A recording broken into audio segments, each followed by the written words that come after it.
Yeah, and before that, I lived in Connecticut and New York City before that, so I know Northeast, quite well. So, Yes. and there's Garrett, and there's Garrett, who's also known as Carl. That's right. I am logging in as Garrett because he can't make it. Uh-huh. Let's see, I need to change my name. Carl, formerly known as Garrett. There we go. Yes. How's everyone doing? Very well, thank you. How are you? I'm eager to hear your talk this evening. Good. I'm eager to give it. It's one of my favorite topics. Garrett had asked me to moderate because he couldn't be here.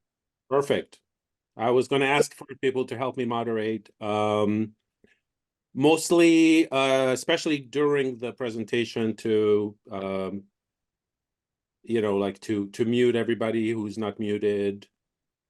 That kind of thing. Now, I don't have. Oh, let me give you the co-hosting. Let's see, Michael Strasberg. Where are you? Here we go. That would be make co-host. So you have the powers.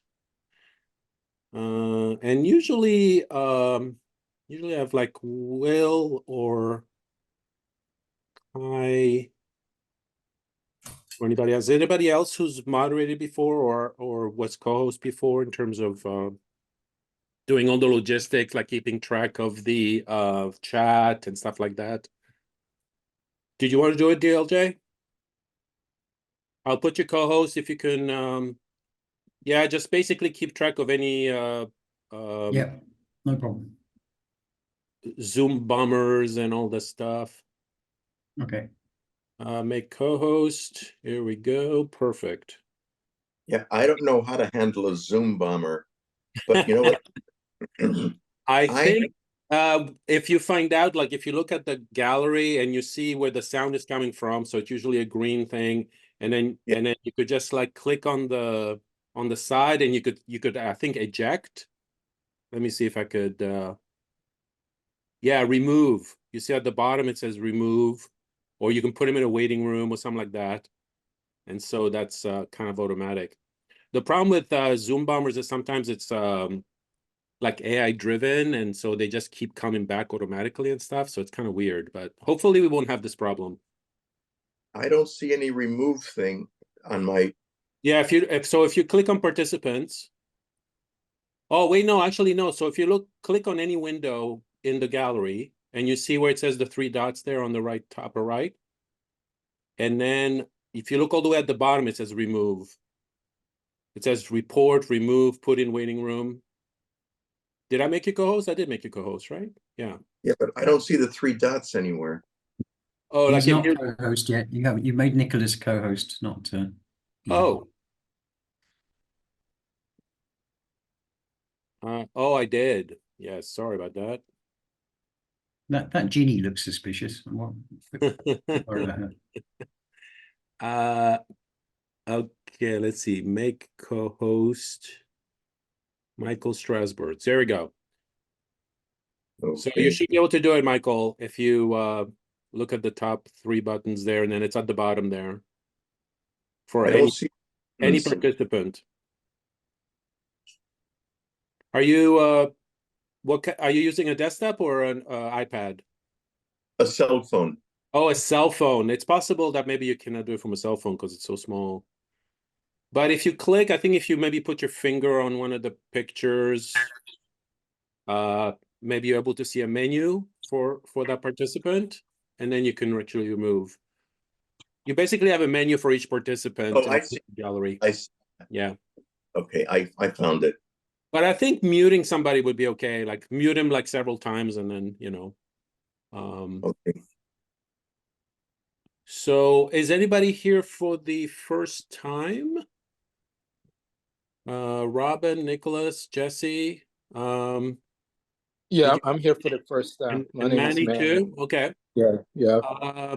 And George. We have a lot of first timers.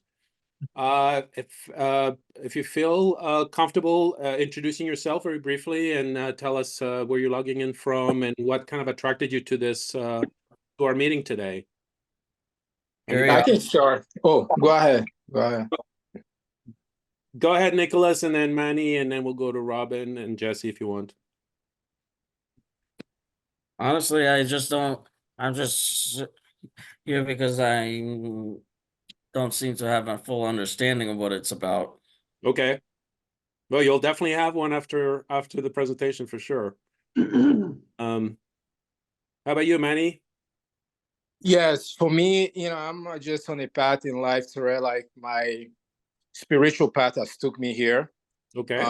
I'm very intentional and purposeful about it. I've seen like how it's changed my life. So, I'm just like really being intentional and purposeful about connecting with people like yourself and people who have, a higher understanding of spiritual growth and, so I can integrate, all this learning. Right. Perfect. How about you, Robin? I just it was I can just say the same thing that Manny just said.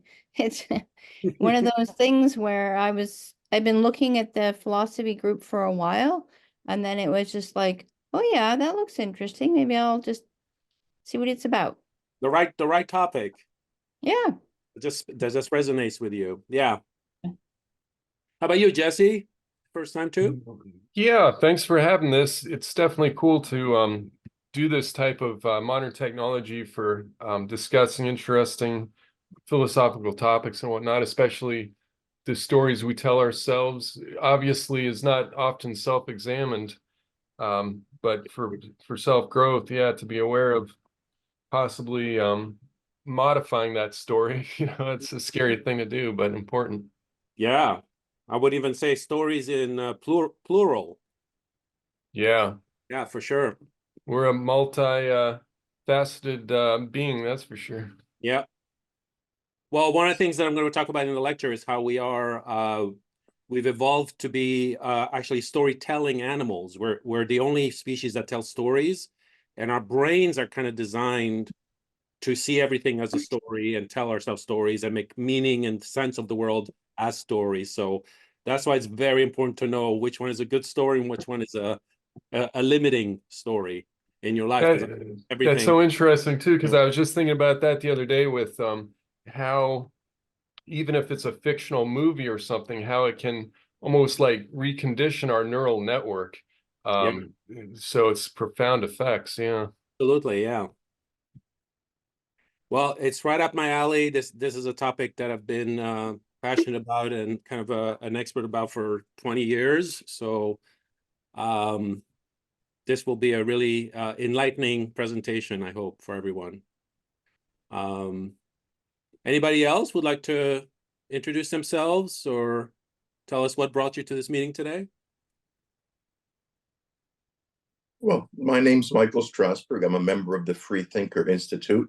And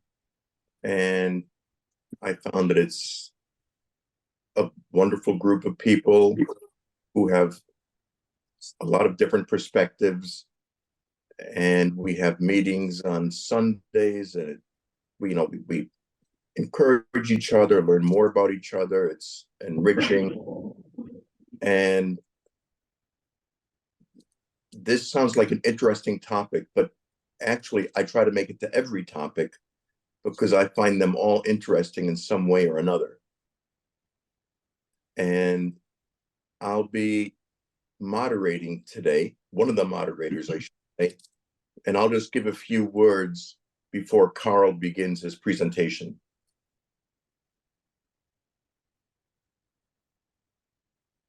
Sorry, I just had somebody at the door. What was the last 5 seconds of what you said, Michael? I'll just be giving a few, guidelines, a few instructions about how we do this. Okay. Do you want to do that? Do you want to do that before I start my presentation? Yeah, that's what we always do. Perfect. Excellent. Whenever you're ready, just let me know. Yes. Well, I think we start on the hour, right? So right at it'll be 4 p.m. here where I am. I'm on the Pacific coast. So in 5 minutes, I will give you the green light, Michael. Okay, great. Just the group and how we're gonna do things. I heard that there were a lot of signups for today.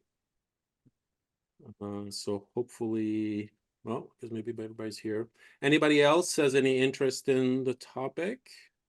I could say something. Questions? Yeah, George. Yeah, right. Well, I'm of the belief that life is a story and that we're language beings. Yeah.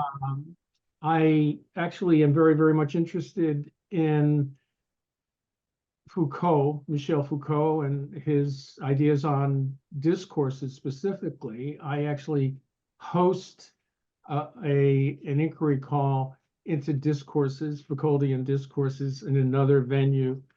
So essentially, that's what brought me here. Is that particular interest that I've been involved in now for about 12 years. Excellent. So you're you well versed in Foucault? Well, I wouldn't say well versed. But definitely a deep interest. I don't know much about him other than a few of his lectures and his bibliography. But I don't think I've read any of his things. I was actually going to ask you if he talked a lot about stories. Well, he talks specifically about the creation of the subjective, right? And this is really kind of arcane philosophy speak, although Foucault really rejected the idea of being called a philosopher. I mean, he had many different interests. But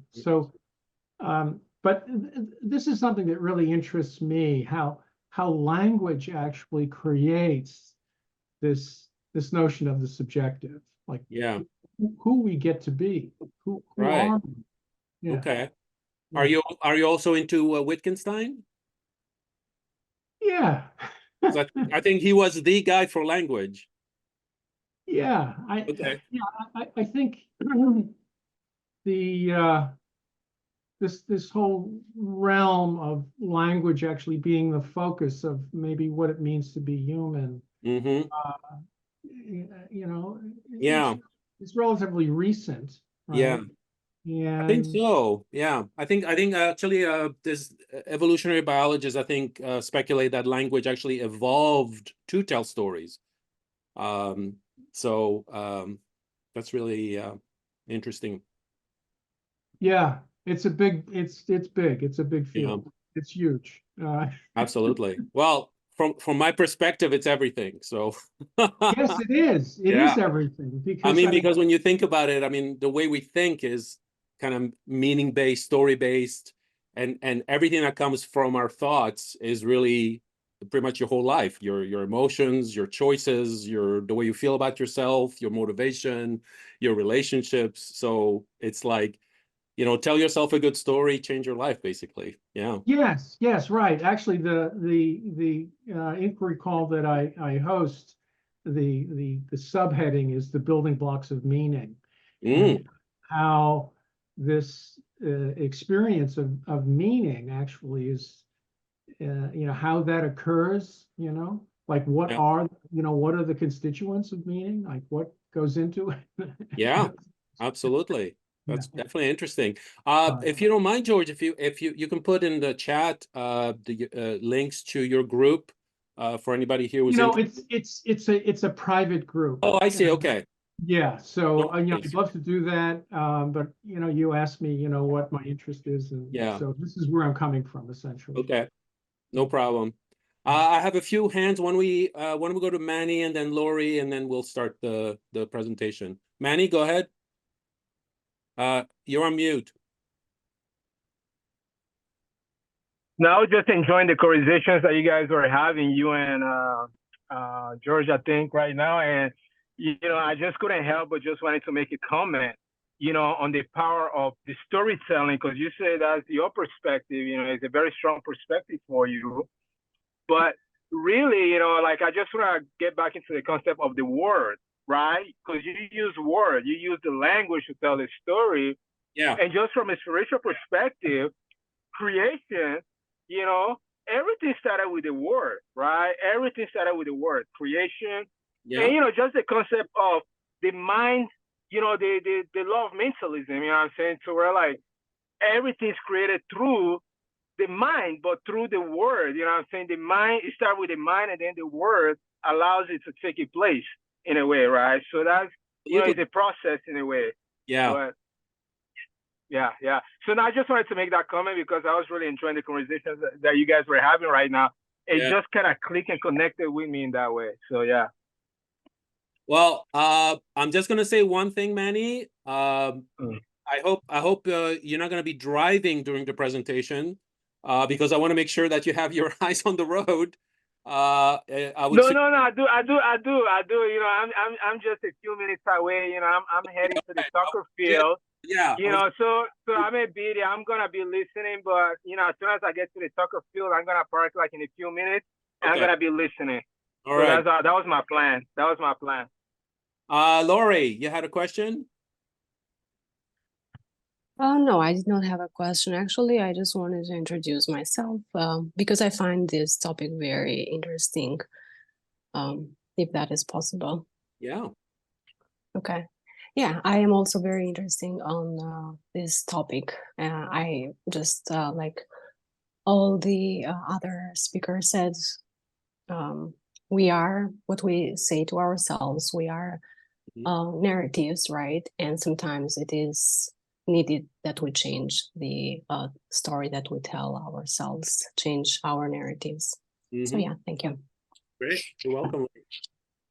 All right, so it's 4-1 here. Michael, why don't you go ahead and then I'll start the presentation. Okay, well, the first thing I'd like to say is that one of the rules is that you can express any opinion you have, but you cannot be rude about it. You have to be polite. Politeness is a central tenet of these meetings at the Free Thinker Institute. You can bring up controversial topics, but no attacks, no vulgarity, no meanness. You have to be polite. And while Carl is giving his presentation, you can raise your hand, but you can't speak. We want him to be able to give his entire presentation without interruption. You can raise your hand and Carl will call on you to say whatever you want to say. Please try to limit it to one topic that Carl has mentioned, not multiple topics. It gets too complex. Plus, try to limit your comments to 3 minutes. Now, if somebody says something that interests you, provokes you, when they're finished talking, you can chime in and you can respond to what that person said, but you cannot start a new topic by chiming into what someone else had said. You have to raise your hand for that. And those are the ground rules we operate by. Great. Thank you, Michael. Of course. So I'll go ahead. I hope if I could just get a verbal confirmation that you guys can see the screen. Yes. Okay, great, perfect. And so all I see is my presentation, so I won't be able to see any of the Zoom things. So we'll leave the questions till the end. If there's any issues, just you'll have to be verbal. Okay, so this is about the stories we tell ourselves, how they secretly holding us back, and how to tell more empowering ones for growth. My background is I teach at UCLA's writers program. I teach screenwriting. I've been doing it for 20 years. My passion has been always like the purpose and the why of stories. So I've always been fascinated by narratives. Obviously, movies, TVs are a part of it, as you'll see, but stories are all around us, including our heads and our minds, and that affects our lives. So that's kind of like the area that I'm really focused on today. But to start out with a little story, this is David Foster Wallace. who did a commencement speech in 2005, and he was telling this little kind of mini jokes, but it was really kind of very thought-provoking when you think about it. So he told a story about these two young fish who are swimming in the ocean, you know, minding their own business, and then they encounter like an older fish, a wiser fish, who says to them, "Hey, good morning, boys. How's the water today?" And Oh, they don't say oh, anything. sorry to interrupt you. But your main presentation screen is not progressing. I think you're on slide 3 by now, right? Yes. Okay, so we can see this small left-hand side. Well, maybe it's just me. On the left-hand side, we can see the small progression of your main PowerPoint slide, but the main, you need to click on presentation mode, I think. Presentation mode. Yeah, I am on presentation mode. Oh, okay, so Yeah. I don't know if it's just me, Is but I anybody can only else? see the Is first screen. anybody else big. not seeing the slide? I don't see it. No, it's not.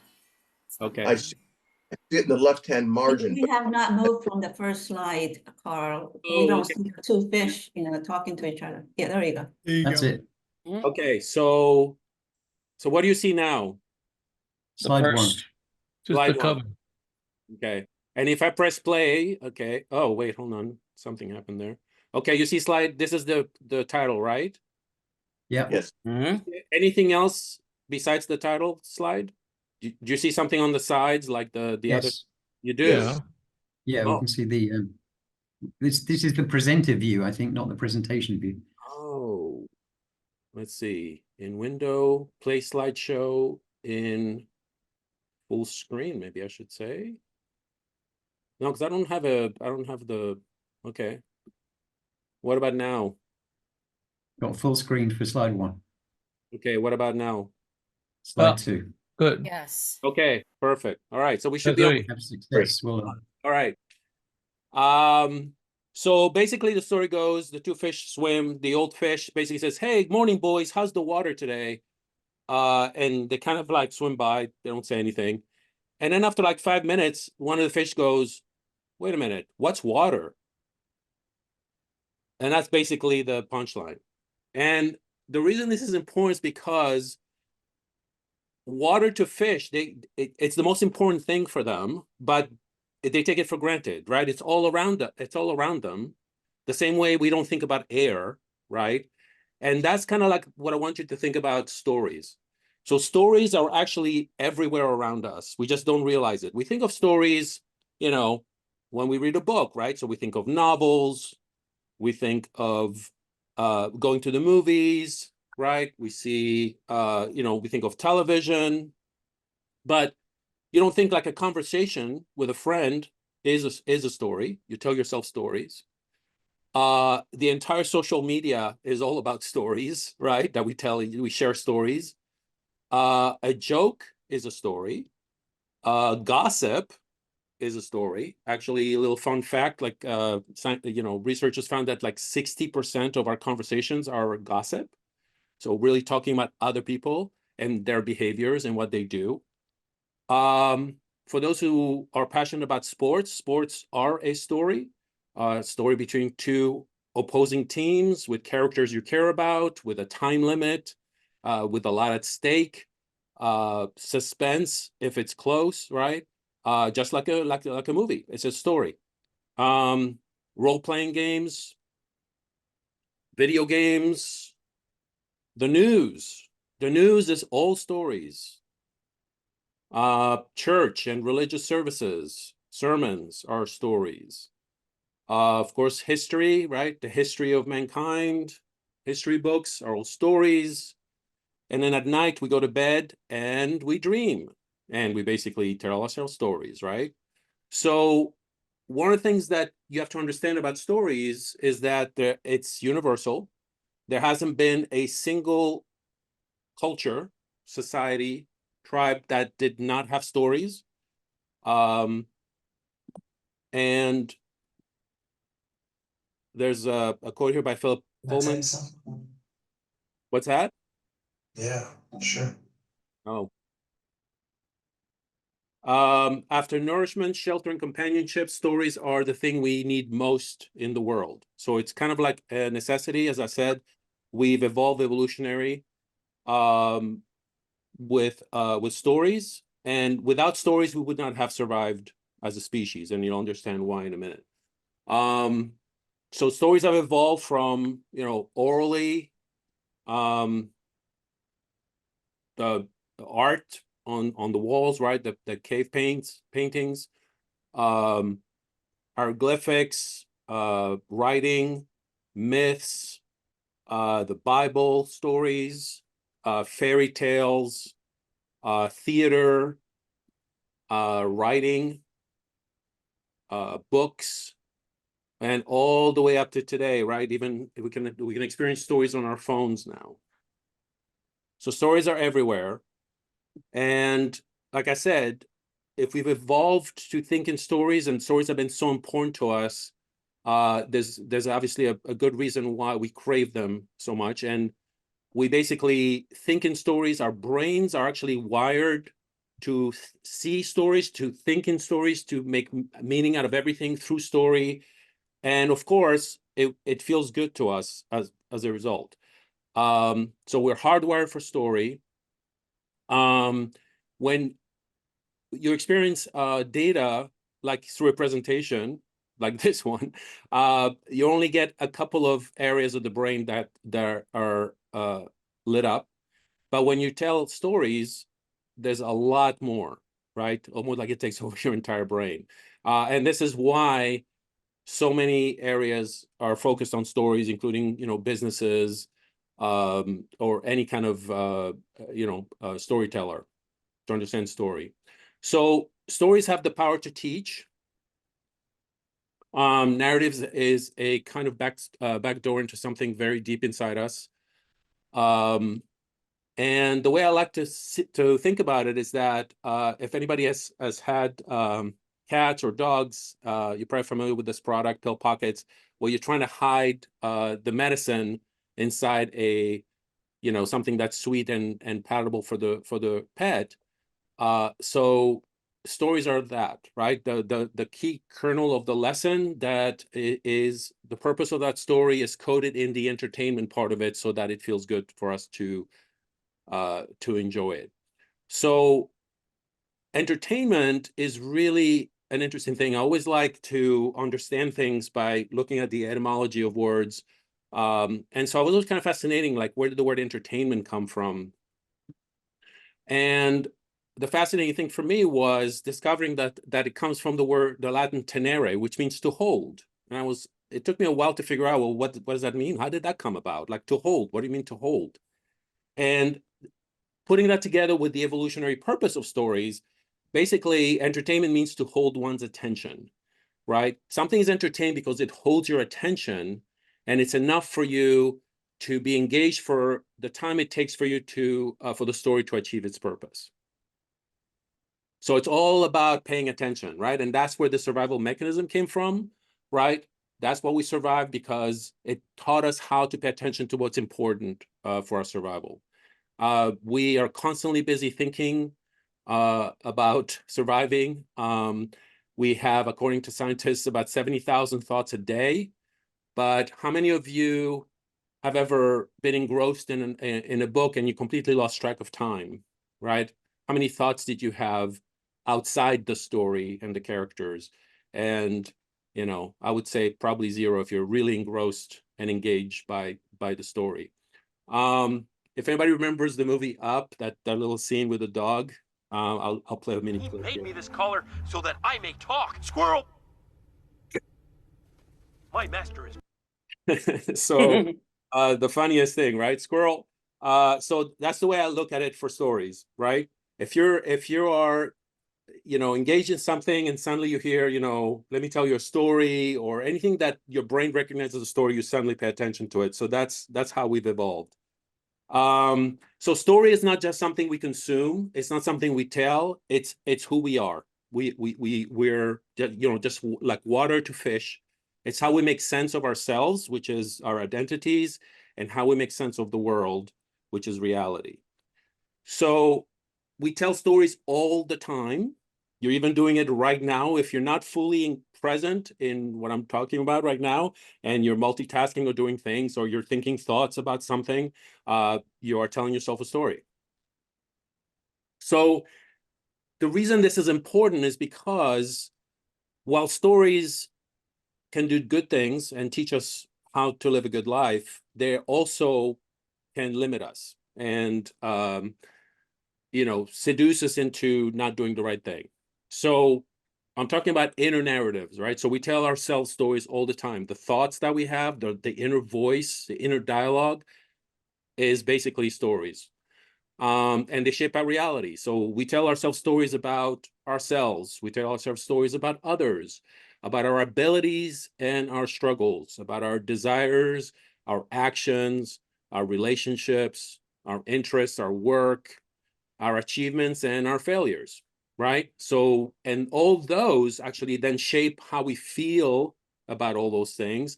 They shape our beliefs, they shape our identity, and all our behaviors that come there, right? From that. So that is pretty much affects your entire life, right? So I can say your stories basically shape your reality and your destiny ultimately. Years and years and years ago, Lao Tzu said, watch your thoughts, they become words. Watch your words, they become actions. Watch your actions, they become habits. Watch your habits, they become character. Watch your character, it becomes your destiny, right? So from thoughts to destiny. So these are not new thoughts, but it's important to really think about them that way. Antonio Damasio, who's a renowned neuroscientist, said, perhaps the most important revelation in human split brain research is precisely that the left cerebral hemisphere of humans is prone to fabricating verbal narratives that do not necessarily accord with the truth, right? So this is important because the stories we tell ourselves are not necessarily true. So that's I'm talking about the limiting self-narratives that we have, right? They cause our self-doubts, they cause our fears, guilt and worry about the past, shame, regrets, excuses, assumptions about others, and quitting, for example, after failing once, right? And giving up easily. So all that is all due to limiting self-narratives. We tell ourselves lies. So I'm not going to read all of them. If you want to take a screenshot, go ahead. It's basically all the things we tell ourselves. I'm not enough. I'm not good enough. I'm not qualified enough. I'll never succeed. Oh, I can't. I don't have enough time. I'm too old to date. They're luckier than me. They're better than me. Oh, they won the genetic lottery. You made me do that. Oh, I'm not a morning person, et cetera, et cetera. There's hundreds and hundreds and hundreds of them. And that's the kind of the narratives that we tell ourselves on a daily basis. And the reason we do is because it's comforting, right? So I love this little cartoon here, right? That we're more always interested in comforting lies than, unpleasant truths. We don't cause our own pain, but we do cause our own suffering. Sure, you probably heard that before, right? That suffering is optional. We are the cause of our suffering. The pain is what the event is. The suffering is what we make of it. That was said, thousands of years ago. A Stoic philosopher, Epictetus. We are disturbed not by what happens to us, but by our thoughts about what happens. And our narratives also prevents us from living in the present. So our tendency, for example, to worry about the future or to feel guilt or regret about the past are stories we tell ourselves. But if we do it too much, it can be self-defeating and we forget to live, right? So I know a lot of people who are constantly in the past or constantly worried about the future and they're just not present. And they're missing life. Norman Cousins said the tragedy of life is not death, but what we let die inside of us while we live. I think this is really a powerful statement there. So self-defeating stories always come true. That's another problem, right? And that's the concept of self-fulfilling prophecy. If you believe a lie often enough, it's going to be true to you and things are going to happen. Like all the things that you worry will happen usually happen because it just takes over your brain. And there's a famous quote by Henry Ford, whether you think you can or you think you can't, you are right. So that's a perfect example of the self-fulfilling prophecy. And so most controversial point of the evening, this is something I thought about. I actually put 100% originally on the slide, but I amended it. 99.99% of all the obstacles to our success are the ones we put there ourselves, often without even realizing it. And the reason I amended it is because I was thinking, well, what would be something that you are not the cause of, or something that it's a story that you tell yourself, and that would be basically death, if you're actually dead, or if you have some kind of brain trauma or brain dead, that obviously you cannot have the thoughts. So that would be the only exceptions. But when you think about it, if you don't have these two other things, your thoughts are literally the cause of everything in your life. So how to tell yourself better stories is probably the key question, right? If you know what stories are about, you know that we think in stories, you know that we could tell ourselves lies and tell self-limiting stories. We want to know, well, how can we tell ourselves better stories? And that's possible. So I divided it into 4 areas, how to manage your inner stories. So there's the audit and challenge your thoughts, affirmations, meditation, journaling, and seeking outside support if none of the other ones work for you. Most of them will be in the audit and challenge area.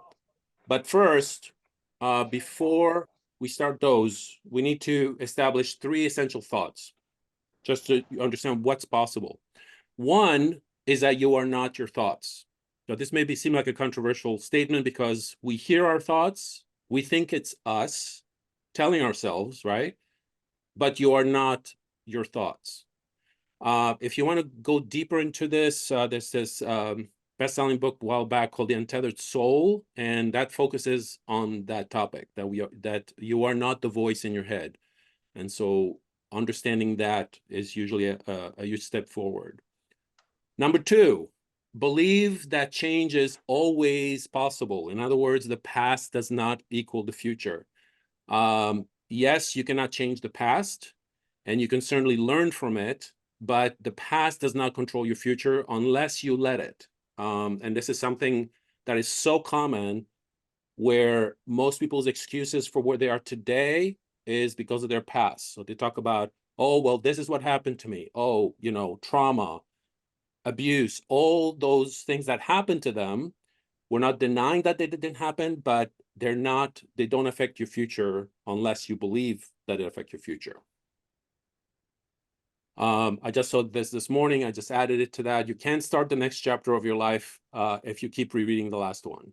So think about that. That's a really good analogy. So the past does not equal the future. How many of you have seen stories of an action that violates your understanding of human nature? Right? When you see something, you go, wait a minute, that's not something that I've known before. That's impossible, or something like that, right? When you think that we all act according to our narratives, right? The only change is to disrupt your stories about it, right?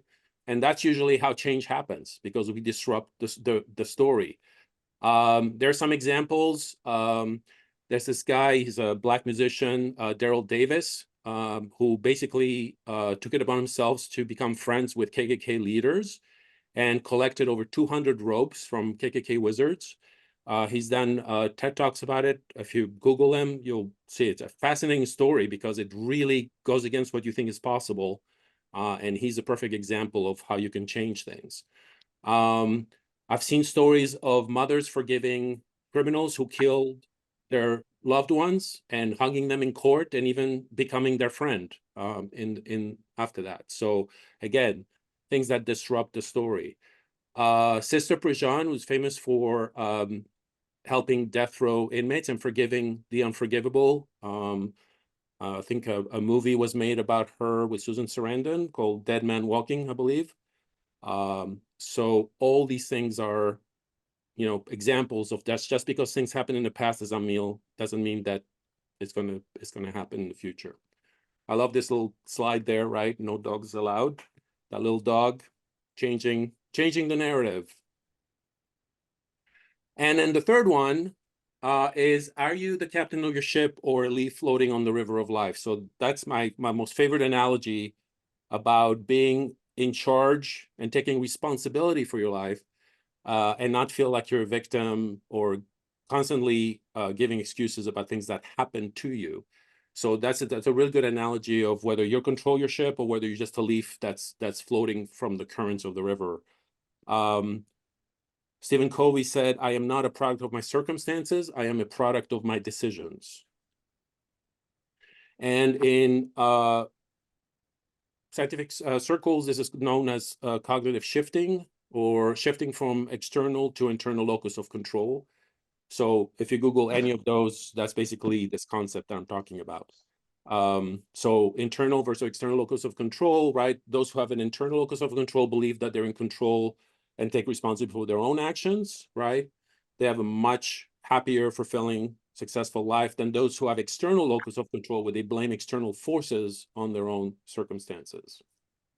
So with those in mind, how do we go about changing our story? So the very first thing you have to do is challenge, like, first of all, you have to know what they are. So I love this quote here by Isaac Asimov: "Your assumptions are your windows on the world. Scrub them off every once in a while, or the light won't come in."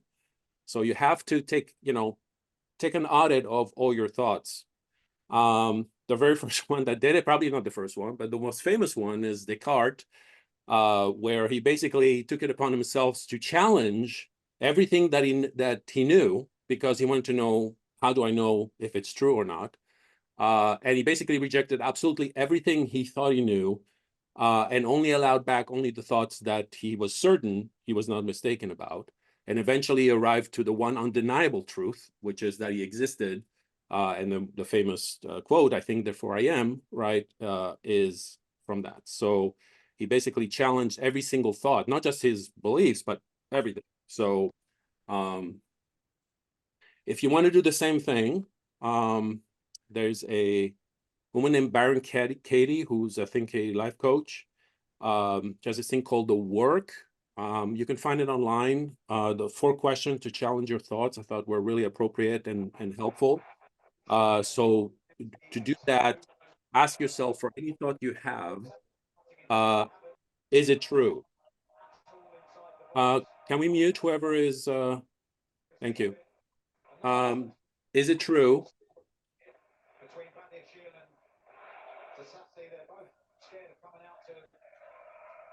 KK, I think you're muted. Thank you.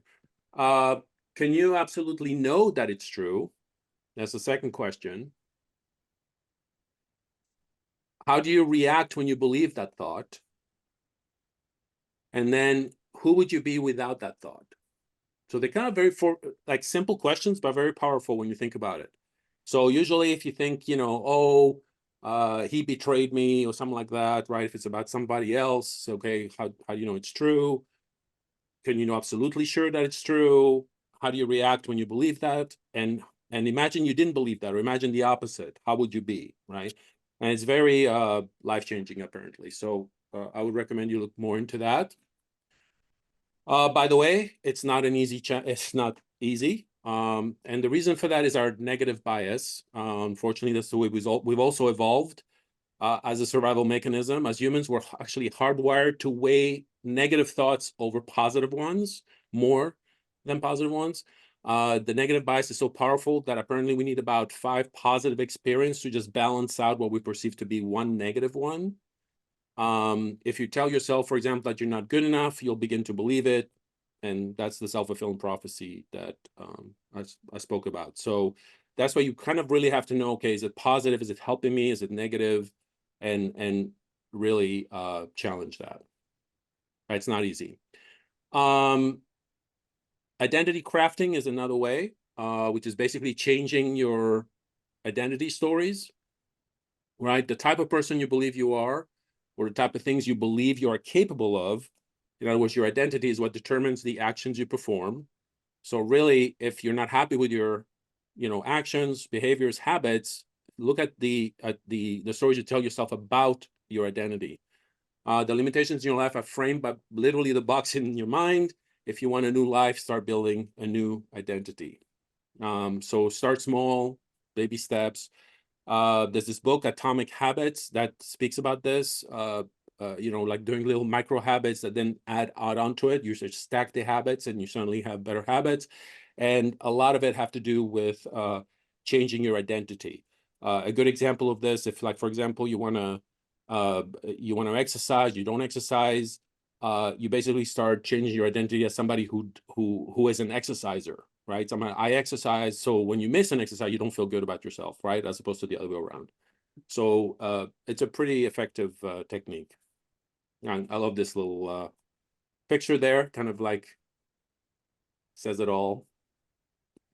And another technique is to actually behave first, then tell yourself the story about it. And I love this little cartoon strip, Garfield. It's actually a lot more powerful than you would think it is. Let's think about this. It's amazing what one can accomplish when one doesn't know that they cannot do it, right? So think about this. Think about people who have done things because they didn't know that they could not do it, right? Now take the opposite of that and think about all the things that we wish we could do, but we tell ourselves that we cannot do it, and so we don't do it. So this is kind of like this idea of, well, do it anyway, and then see what the story is after that, right? So not knowing that you cannot do something is very powerful. I worked for I didn't work for Coca-Cola, but they asked me to speak to them on stories a while back, and so there's this ad. It's not a Coca-Cola ad, but it's an ad that I used for their marketing execs. So it kind of tells, it's a 1-minute ad, and it kind of speaks to this thought of identity.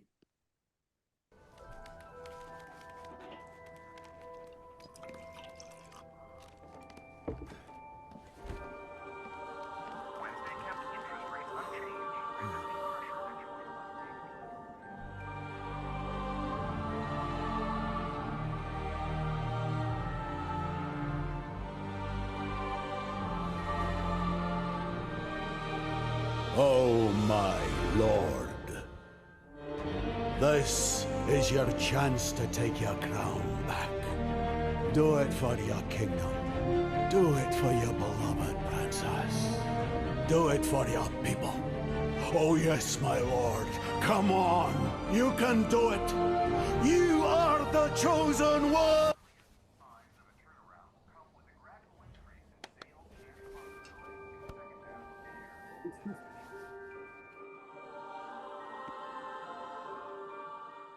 Very clever, right? The power is in your hand, right? Took a thing on the sword in Arthur.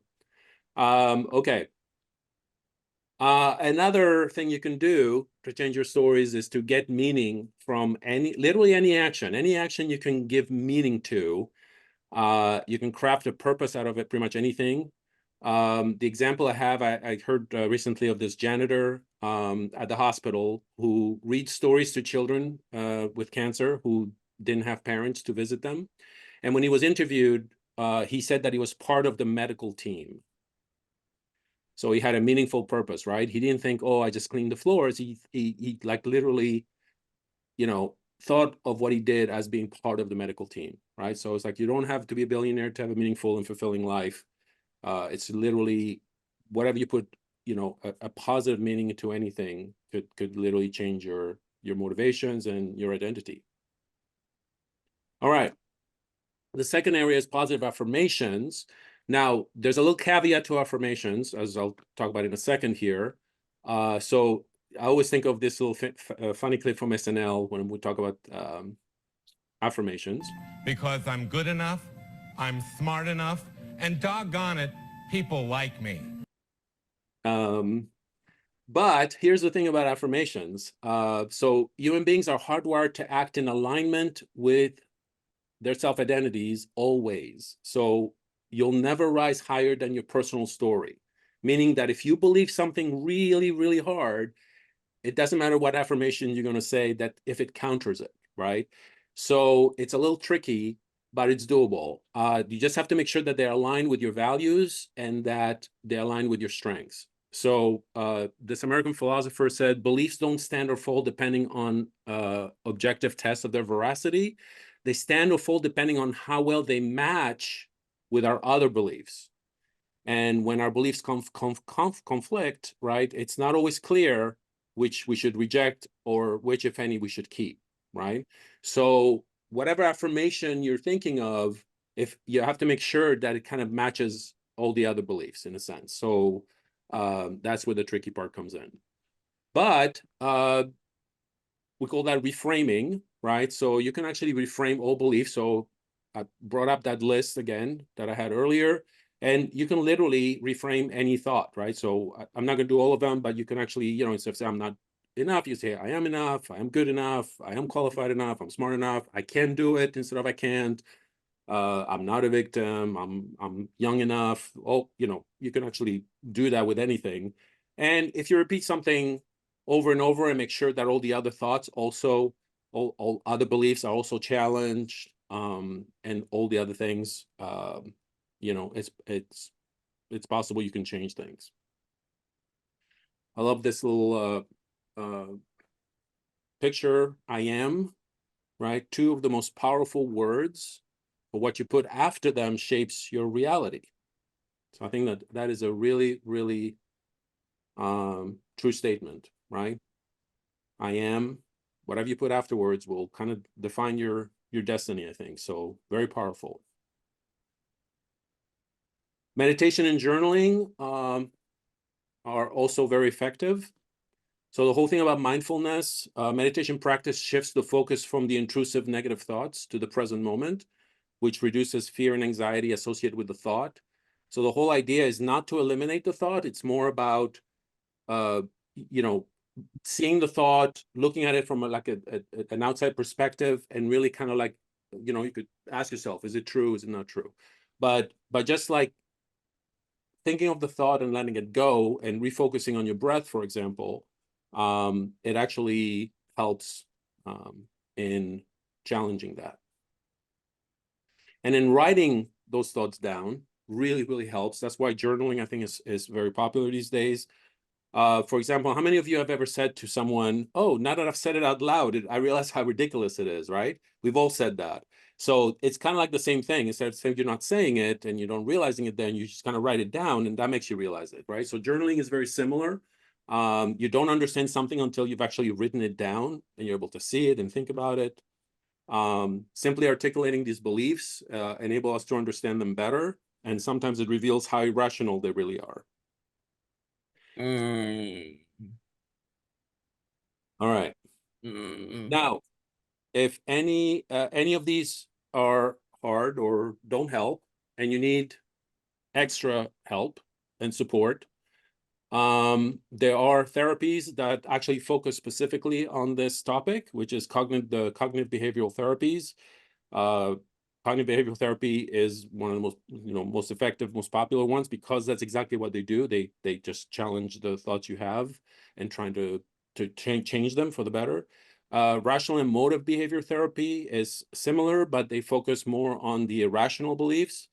Actually, I have some slides for each one. So this is for cognitive behavioral therapy, right? What we do affects how we think and feel.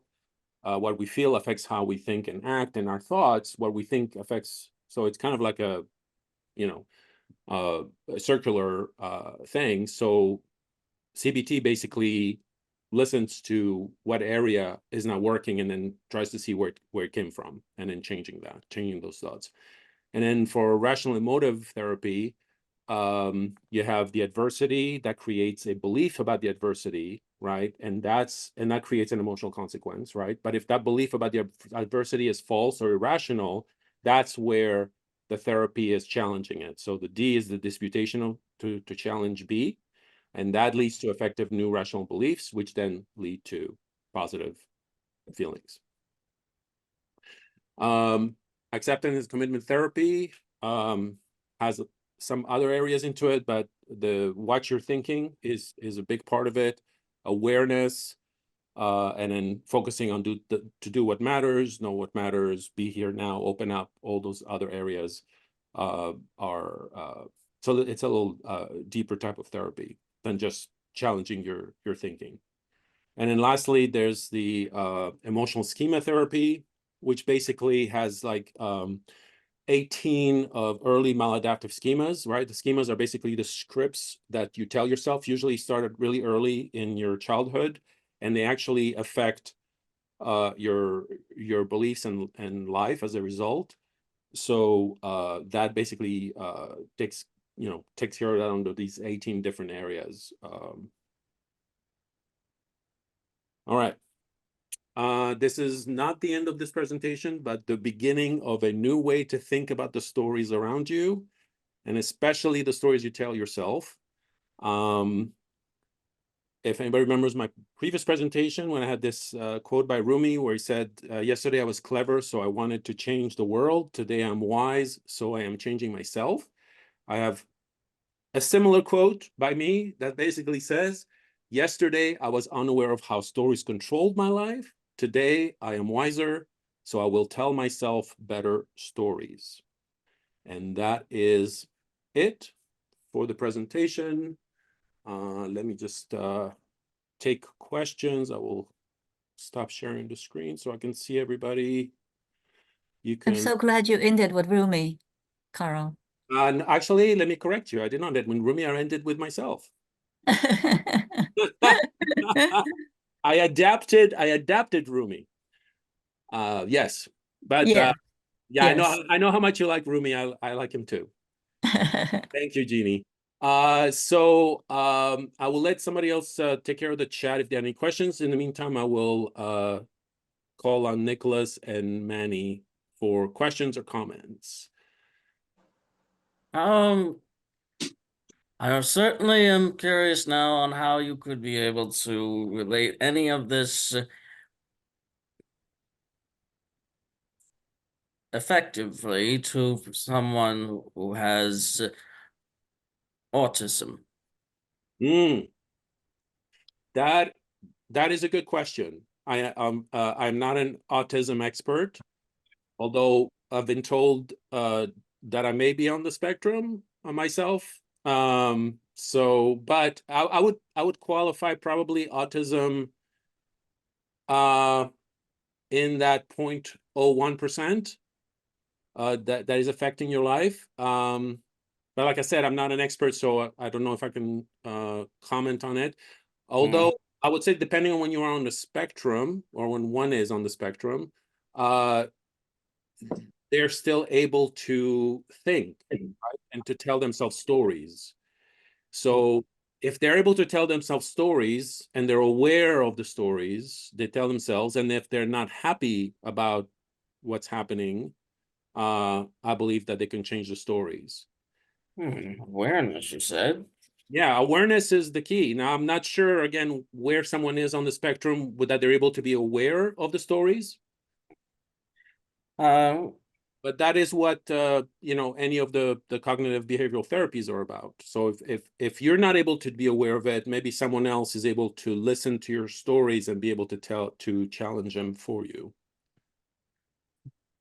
Certainly would be very thick jungle to explore, especially for someone who's practically living right on top of the border between neurotypical world and autistic world.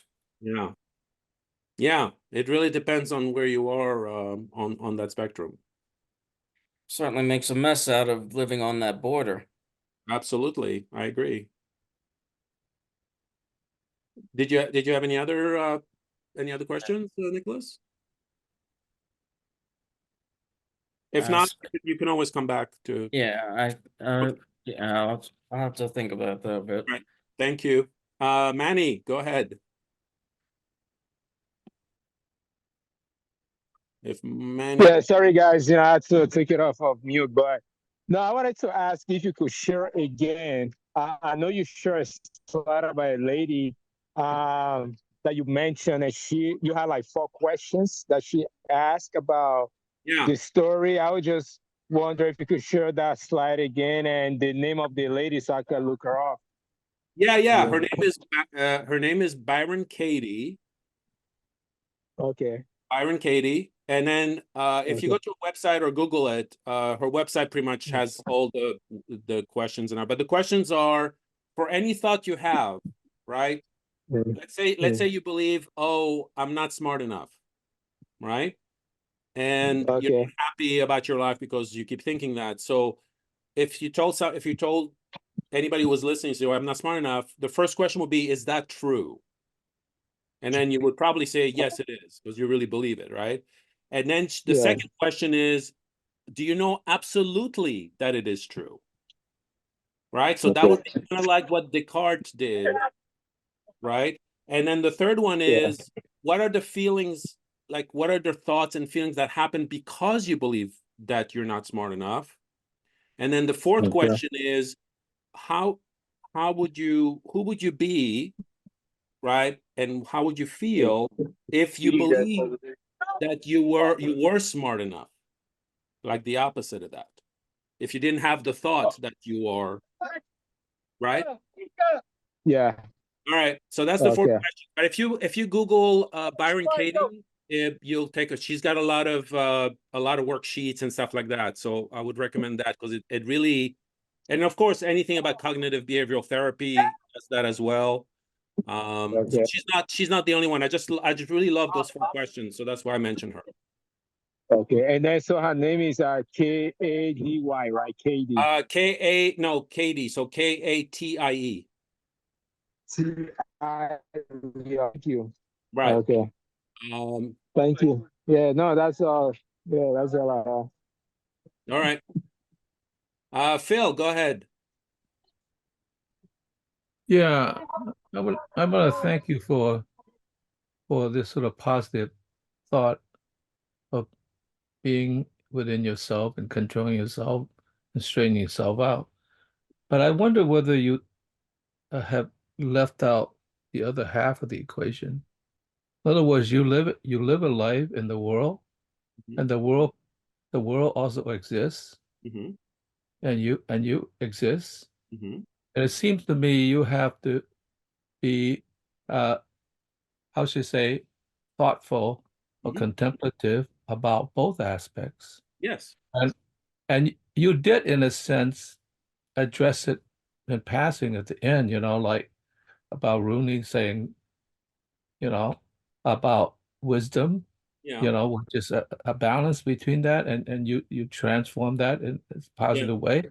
But it seems to me you have to always think in plurals about the relationship, the entanglement between your being and the world's being.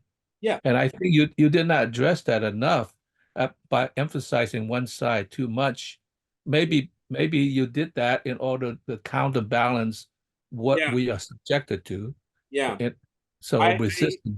I agree with you, Phil, but I will challenge that by saying that I did address it in the Epictetus quote, and then the what we call cognitive shifting, which is the internal locus of control versus the external locus of control, and this idea of being the captain of your ship versus a leaf on the river, right? Or there's a lot of analogies. You could be, are you the chess player or the chess piece? Are you the architect or the brick on the wall? So you're not ignoring the outside events. You just realize that you are not kind of controlled by them. So it's this idea of what you feel you have control over and what you don't have control over. So that's where I agree with you. Like this is not about ignoring reality. This is about how do you respond to the reality is what it's all about. Well, there's another aspect of the external part, because, for instance, if you just live in the world like those trees and all that kind of stuff, the external impinges on you. But when you live in society with other thinking people begin to structure thoughts that penetrate your contemplation of it as well. So that has a secondary effect. How would they do that? Well, for instance, if you even watch advertising, which you did, is they into your consciousness and tell a story so that it mingles with your story. And so your story becomes, in a sense, convinced by that story. So that's a second level of understanding you have to contemplate as well. That's where I put the fork in the road. You know, like, yes, you listen to the ad, yes, you could be swayed and affected by it, but it's really up to you at that point whether you believe it, whether you do something about it, whether you feel positive or negative about it. So that's where you're in control. So we're going back to the Stoic philosopher, right? That everything is just an event, and it's really you and your thought that give meaning to it. And because you give meaning to it, you give emotion to it. And then because you give emotion to it, you give action. And so we're going to the Lao Tzu, right, quote, right, that your thought affects your action affects your destiny, basically. Well, thank you for your defense of yourself. Oh, thank no, you. no problem. Yeah. I'm not, you know, I'm just trying to correct your thought, but, you know, yeah. Jeff, go ahead. Carl, thank you for a terrific presentation. Thank you. I actually do some teaching on this exact subject and would have things I could contribute, but I really have what I think is an important question about it. So I just want to use my time with asking you this question. So it is my experience personally and with others that one of the most difficult things about shifting to a new story is a difficulty, which is either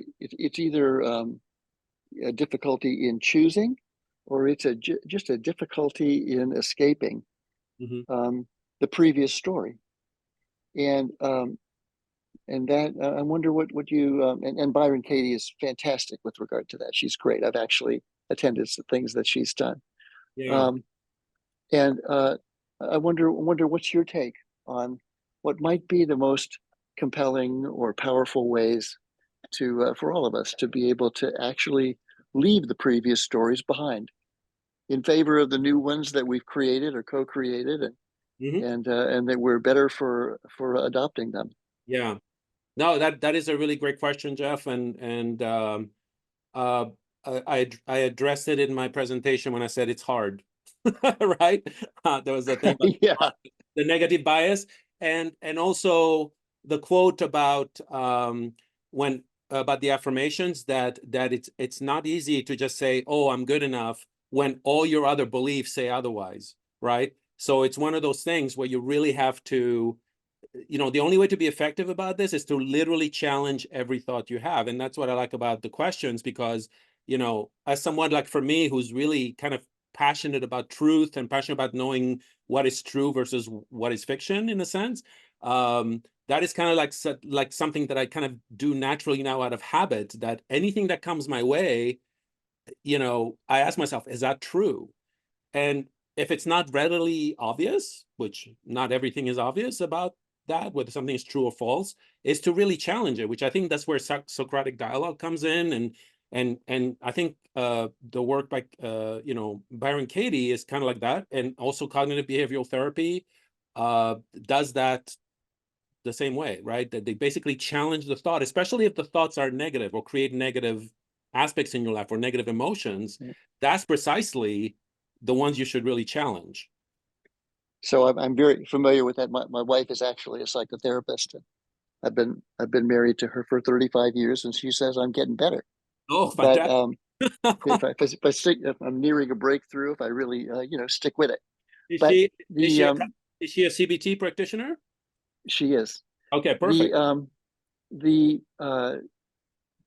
An interesting thing that I've discovered, you know, in working with it is just this, that, you know, the bad news is that each of us is responsible for crafting and believing our own stories, that, you know, stories that serve us. The good news is that we have full ability to be able to do it. Yes. And so it's you know, it's an acknowledgement of the responsibility that, absolutely, and then combine that with you know, some, you know, experience and a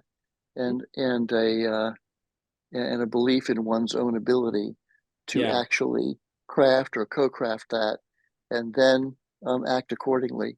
Right. So anyway, thanks. It's a terrific presentation. Oh, thank you. I appreciate that. Thank you, Jeff. Yeah, I would say the if you remember the three prerequisites before the changes that I mentioned is, you know, that you're not your thoughts. 2, that you have to believe that it's possible to change. And 3, that you are responsible for that. So it's the internal locus of control. But yeah, right on. I guess everybody the story in the world. I'm sure you know this. You know, of counseling and coaching is, you know, how many therapists does it take to change a light bulb? Right. Just one, but the light bulb has to really want to change. Exactly. Yeah. Thank you, Jeff. Sophia, go ahead. Thank you for your good presentation. I love it. It's so helpful. So my question is, how can I make myself motivate all the time? Like I do affirmations and I am not able to keep it up every day. And the second question is, so if I say I'm not smart enough, should I say I'm smart enough to able to get this job? I'm smart enough to pass this exam. So it should be specific, or should I just say I'm smart? Well, that is that's the challenge, Sophia, right? Because the problem with telling yourself a new story is that if you have 100 thoughts that are opposite of that, right? If you have so many stories that basically prove to you that you're not smart enough, it's going to be very difficult to say to yourself, I'm smart enough, and really believe it, right? So the problem is that you have to challenge all the other stories that are kind of connected to this thought that you're not smart enough. And one of the best ways to do that is to try to find examples in your life that kind of prove you were smart enough about something, right? So a lot of people sometimes when you challenge them on, they say, oh, I'm a loser. Everything I try, I fail, right? So if you did the 4 questions, you say, well, is that true? Do you know for sure that's true, that it always happens? And then they go, oh no, because, you know, one time I did win this, right? And then you focus on that and you go, well, what caused that? Then obviously you were smart, right? And so those little micro changes eventually are enough of a foundation so that when you tell yourself, I'm smart enough for this job, that you would believe it, especially if you say it every day. Does that make sense? So you can't just take something like, for example, if you're, you know, if you're like 4 feet tall and you want to be a basketball player, right, and win the slam dunk contest and say, well, I am tall enough, right? Obviously, it's not going to work, right? So I don't know if that answers your question, but meditation and journaling are 2 effective habits that allow you to really kind of like be aware of those thoughts that are not helping you and trying to challenge them. Thank you. Yeah, it's helpful. You're welcome, Sophia. Jeannie, you are next. If you Hi, Carl. Thank you. If this question is inappropriate to this meeting, please let me know. You don't have to address it. But I was talking to my neighbor, and he was telling me his wife is in an institution, and I inquired. I said, "Does she have this issue because of depression? Did she have this issue previously?" And it just happened about 6 months ago, less than 6 months ago. She got depressed about whatever, and next thing you know, she's in an institution, and I just was flabbergasted. How could I've been sort of interested in this topic all my life, and I didn't know if this is so rare or this. Yeah, I'm just curious. Does this kind of thing happen to people? Like all of a sudden, I mean, she's in her 60s and she's never been depressed in her life, or never had this issues to this extent, to the point where she just developed it, and then she's living in an institution. Well, it's very difficult to comment on that without knowing the details. So Yeah. Okay. Yeah. so anything is possible. It's very possible that her depression was actually bipolar, or like, in other words, that it was up to the point where she was suicidal and she needed constant care. We don't know, Yeah. right? So it's Yeah.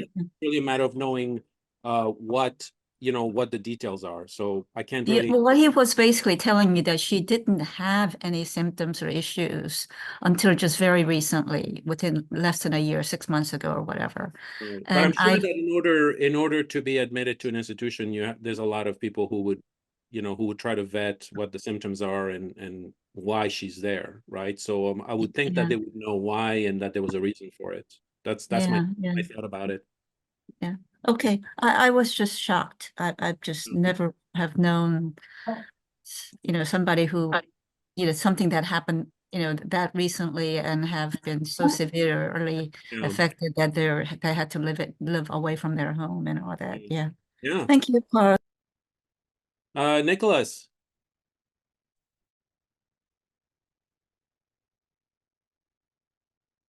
You're on mute still. Here we go.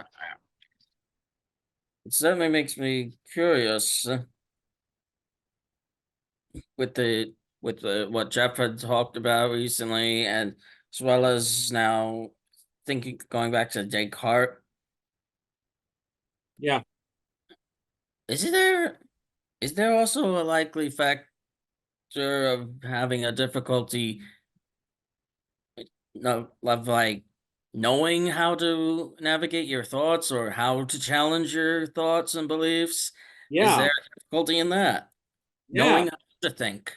Yeah. Oh, that's a really excellent question, Nicholas. Yes. Actually, a lot of people don't know how to think, right? I mean, there's critical thinking, How there's do you critically think? That's it. yeah. Well, believe it or not, that is a key part of philosophy, and that's usually taught in college and universities and high schools if you have those classes. You could certainly Yeah. read about it. There's a lot of information about Clearly, I'm not getting the right materials. yeah, no, I mean, there's a lot of information on how to do that, and you're right. It is important to know how to do that. But I would say that meditation and journaling is a good way to at least like dump your thoughts, and once you're there on paper, you're able to really kind of reflect on them. So it's helpful to at least have them, especially the thoughts you have about that are actually affecting you negatively, right?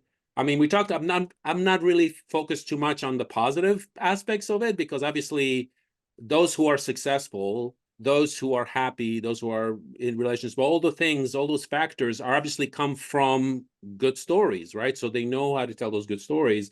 Maybe they learned about it. Maybe they've gone from bad stories to good stories. There's lots of stories like that, right? So I'm kind of focusing on the negative ones, and it's really a matter of kind of like taking the time to reflect. So there's the meditation aspect of it where you're able to, it kind of trains your brain to to really take a moment to see the thoughts from a an outside point of view, as opposed to thinking the thoughts are you, because that is the hardest part. So remember the book I mentioned, The Untethered Soul. Actually, the point of that book is that it's really about the voice in your head, and kind of making you realize it's not you. You are the person listening to the voice, but the voice is not you. And a lot of people don't make that distinction. So that's, I would recommend that. But meditation, journaling, Is that that would help. is that how meditating works? Well, the meditation is really the simplest thing in the world, but it's Not to me. well, it's basically it's a habit. So you have to train yourself, but it's a simple action and a simple habit.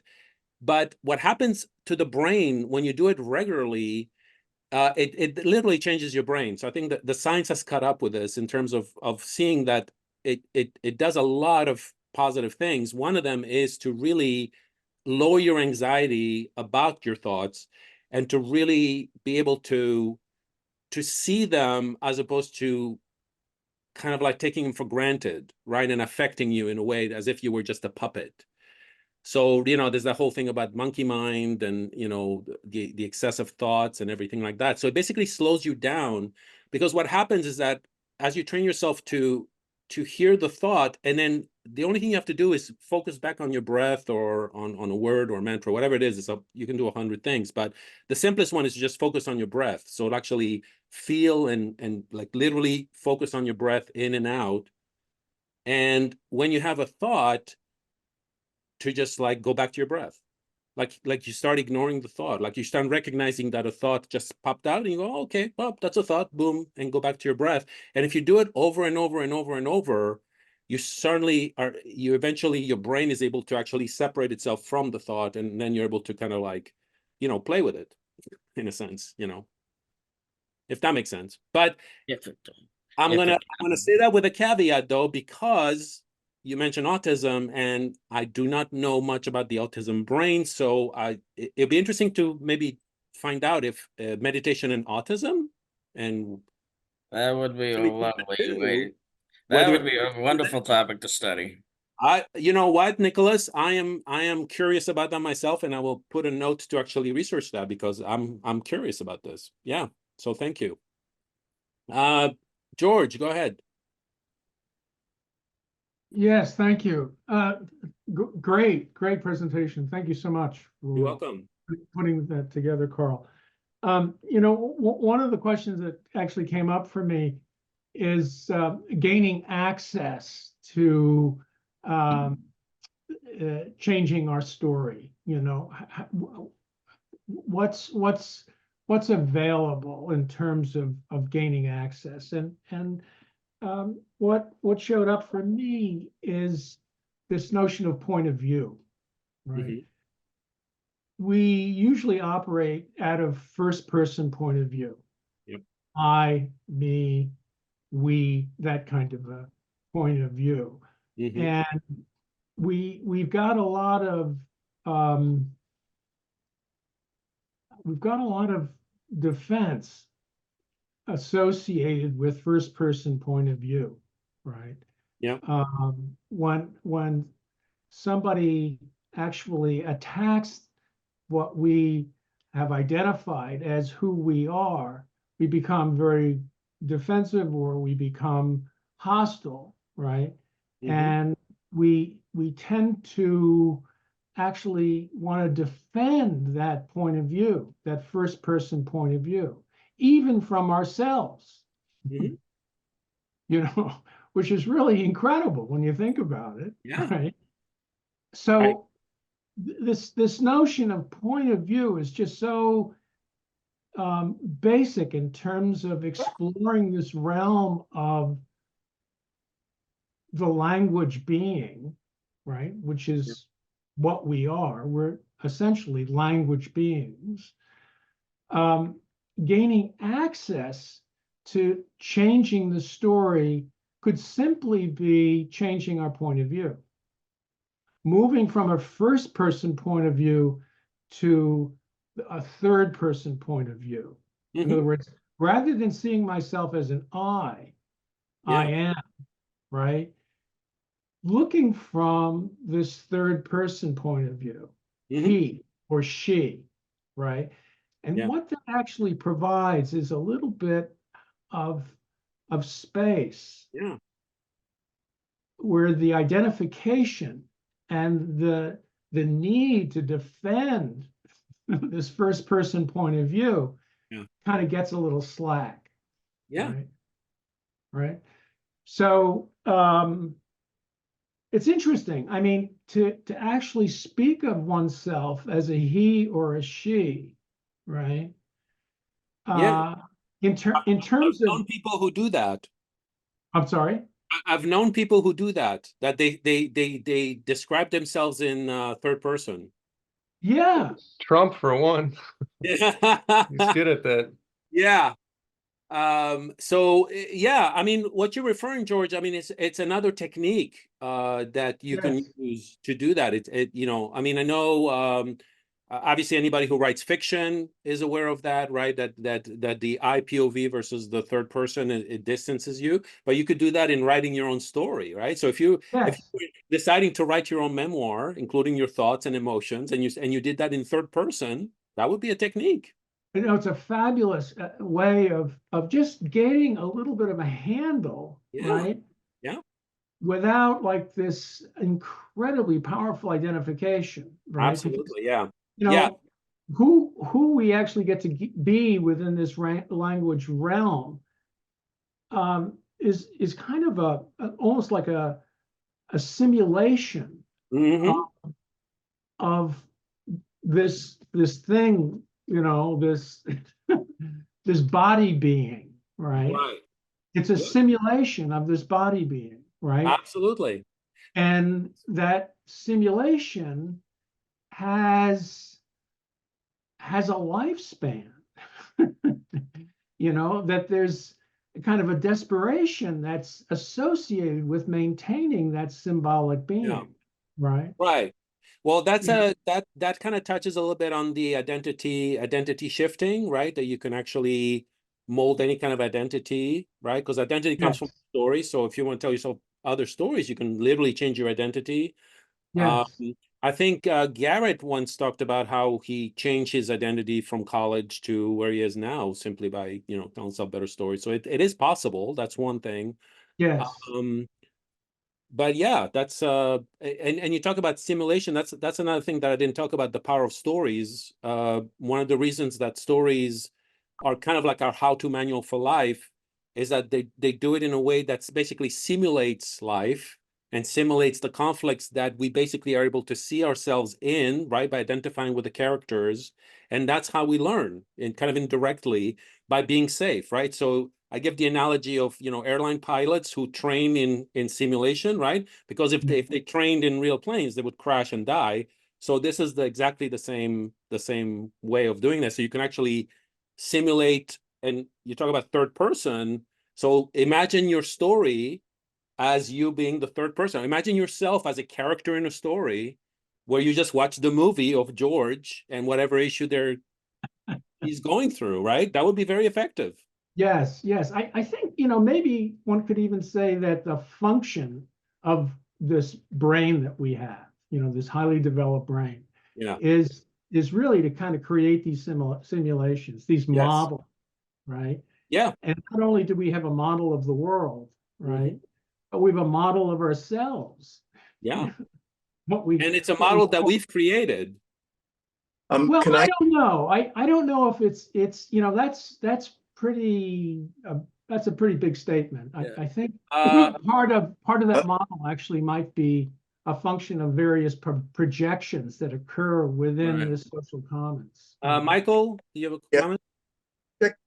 This conversation has been going on for a while, and there are other people. Yeah. Sorry about that. Yeah. Let's go with the hands, and then you can always come back, George. Sure. Okay. Bill, go ahead. Thank you, Michael. Certainly. Yeah, my comment actually relate to what Michael says in a different way, because I'm thinking that, you know, like, in order to have any kind of deep thinking, it almost seems it's necessary we have to think in words. Not necessarily. I think when you dream, they don't think in words, they just think in images. But in some sense, these images or these words, particularly the words are creation of mankind, our mind, that's embedded in this. And so in some sense, we're almost controlled by words. Even though it came from us, we're controlled by words. So in some sense, our being in the world is structured by our representation of the world. And in some sense, you know, like, but if you want to see the truth, you have to go beyond our representation in a way. I would like to put it not as so much knowledge or truth, as that's what being truly is our relationship with being itself. And the word seems to, in a sense, on the one hand, discloses being, but also veils being, in a way. Yeah. And I'm thinking that that being the case, the third person is not enough, right? Yeah. Because when you're thinking about a third person, then you're subjected to maybe not the I, but the us. In other words, humanity. It's a screening force. It's like, it's like Kant's rose-colored glasses, except the rose-colored glasses are words. Yeah. And so it seems to me you have to think about somehow a way in a deeper way of thinking to get away from the subject-object relationship. And what I mean is that when you're talking to people, you don't get away from that because we're both subjects and objects at the same time. So that's perfectly fine in a functional society. But when you go to nature, you always think, oh, I see the tree blowing in the wind, right? In other words, I am in control, at least in my perception of the reality. Yeah. But couldn't there be a way of just saying, the tree blows in the wind? You know what I mean? Like, there's no perceiver there. It just is, which actually is what it is. Yeah. You know? So do we mediate too much? Yeah. In your way of perceiving, like we are suppressing the tree blowing in the wind. I don't disagree with anything you've said. I think what you're referring to, at least in the way I'm understanding it, is this idea of so this is actually, we're going a little deeper here, because we're talking about being in the present, like really being in the present, right? So there's this idea of the difference between thought and thinking. So this might be a little, hard to grasp, but there's a difference between thought and thinking, a thought and thinking about the thought. So you could say that the thought is really what Phil just said about the tree is blowing in the wind. It's just is. It's the present. You're fully in the moment, right? Everything that comes from it, that's you then thinking about the tree, thinking about yourself, thinking, oh, the wind is blowing. Oh, it feels nice. Or, oh, I'm cold. Oh, I'm shivering. Oh, I'm hungry. It's like, so it's that difference between thought and thinking. That's really fascinating because that takes us into a whole other thing. Like all the stuff I talked about, the stories we tell ourselves, that's thinking, right? And going back to the Stoic quote that everything is just an event, but the way we feel about it, right, is what we give meaning to it, right? So everything is neutral except what we give meaning to, which makes it good or bad, right? Is the thinking about the event. So I don't know if that answers your question, Phil, but that's a whole other thing of, thinking about thinking. Well, I don't want to continue to further. I'll ask that question later this time. Go further, but I'll let somebody else. Okay. But thanks for bringing it up. That's definitely fascinating. Go ahead, Chris. Yeah, so I was trying to, maybe this is a little bit of a source of confusion. So you had the one picture of the cartoon, indicating we're more interested in comforting lies than unpleasant truths. Yeah. But then most of the presentation really was about, probably maybe telling ourselves not comfortable lies, but I think you call them uncomfortable lies, right? We're hard on ourselves. Yeah. And then I learned something or read something somewhere along the line. It said, the brain is not a truth seeker. It is a storyteller, and it tries to tell us stories which make us a hero in our own life, right? Which is maybe a little more in that comforting lie side of the equation versus, the uncomfortable lies. So I'm wondering, is the goal to try to tell ourselves like the most accurate stories about ourselves, maybe and about the world that we can, while still appreciating who we are? Like, we don't want to kid ourselves. I can win a 100-yard dash in the Olympics, right? Yeah. I'm sure I can't. Yeah. Right. So I just accept, all right, I'm pretty fast, but I'm not very fast, right? But I'm fine with that. I accept it. I appreciate it.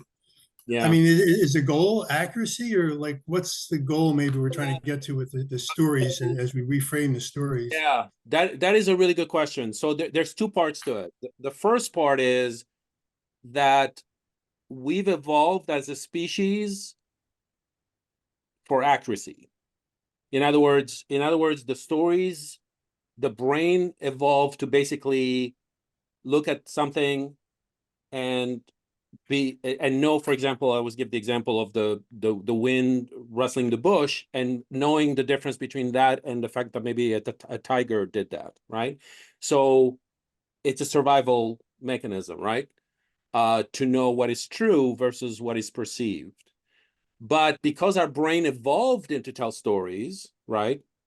Because there are good stories that make us survive, right? It's how-to manual, how to interact with each other. But also there are stories that are cautionary tales, right? And those tragedies are really kind of like also a lesson of what not to do, right? So equally valid. Positive stories, negative stories are equally valid. Now, the reason I say that those lies that we tell ourselves, like for example, I'm not good enough for this job, right? Let's say that, is actually a survival mechanism for you. When you think about it. In other words, the comforting lie is that it protects you. It protects you from the disappointment of finding out that you're not good enough for this job. Now, I'm not saying it's true or not. I'm just saying that that's the reason why we believe those lies, right? They may be true, they may be not. Now, there's the meaning aspect of it, which is you can tell yourself any meaning out of anything, right? Like the janitor who's part of the medical team, and that gives him purpose, makes his life, his job for the rest of his life, makes him happy about it, right? That's the meaning. So stories are also meaning making in a sense, right? So there's a whole other, there's actually a field in psychology called narratology or narrative therapy, which is all about finding out how you tell your story, how you tell your life story. And what they find is that like themes emerge from the stories we tell to another about your life specifically, not the stories that I'm talking about, like those inner dialogues, false beliefs, which are usually stories of redemption, stories of, positive stories that makes us the heroes of those stories. And it's really just a reframing. It's not changing what really happened. It's how you tell yourself the story about it. Like, what's the meaning you give to something, right? And you literally, there's no right or wrong with any meaning. In other words, you can give yourself a meaning as long as the events are accurate. If you give yourself a positive meaning out of anything, you will have a positive reaction to it. Does that make sense? So Yeah, it's, no, that's yeah, good. so we're not talking about lying about the events. We're talking about you can actually lie about the meaning of those events. And just in general, thank you for the presentation. Yeah, very interesting.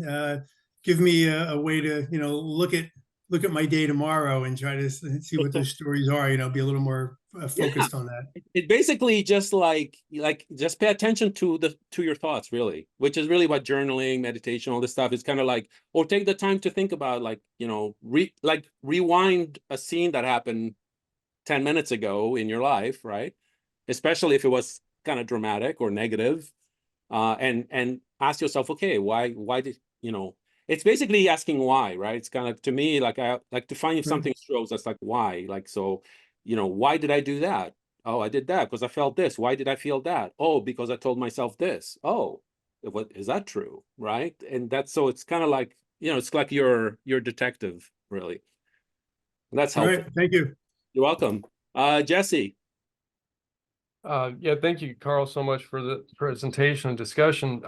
It is such a powerful thing, I think, to induce greater self-awareness, to really have powerful change in behaviors and patterns and everything. It just really is reminiscent of, like, even when Neo in the movie The Matrix kind of can finally see the full narrative and the code emerges. Yeah.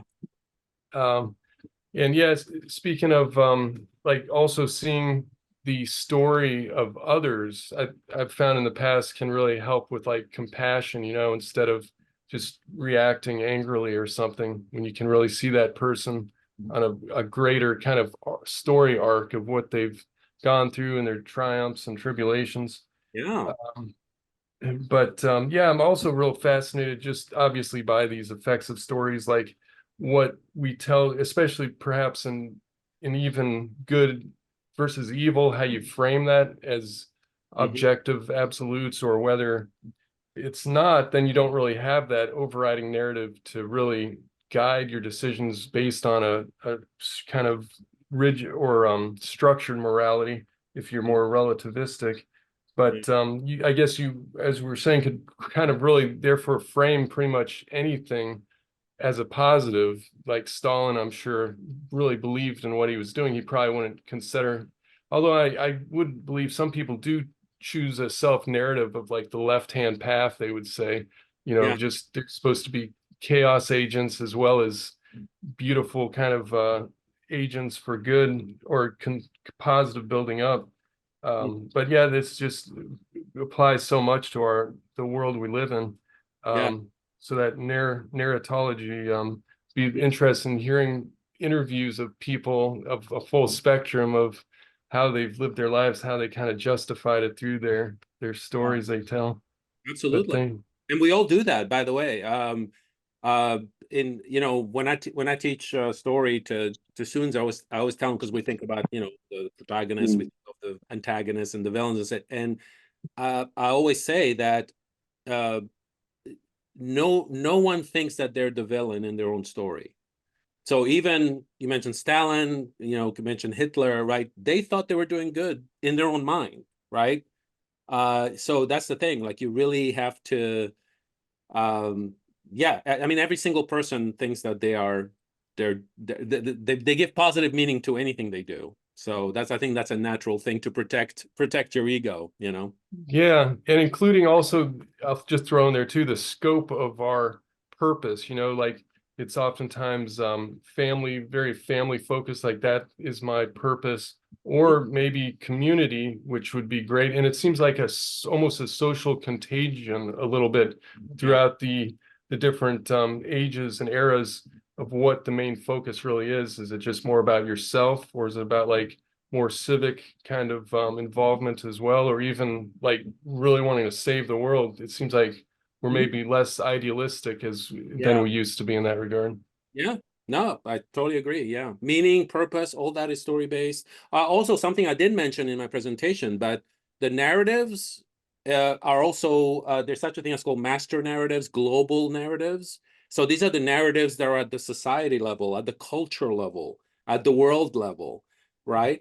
It's like you know, like if you watch a certain type of you know, if you watch MSNBC versus Fox News, you know, you're listening to master narratives that are completely opposites, right? So if that's all you do, then you have a complete, you know, that affects you as well, right? So master narratives also affect your inner narratives as well.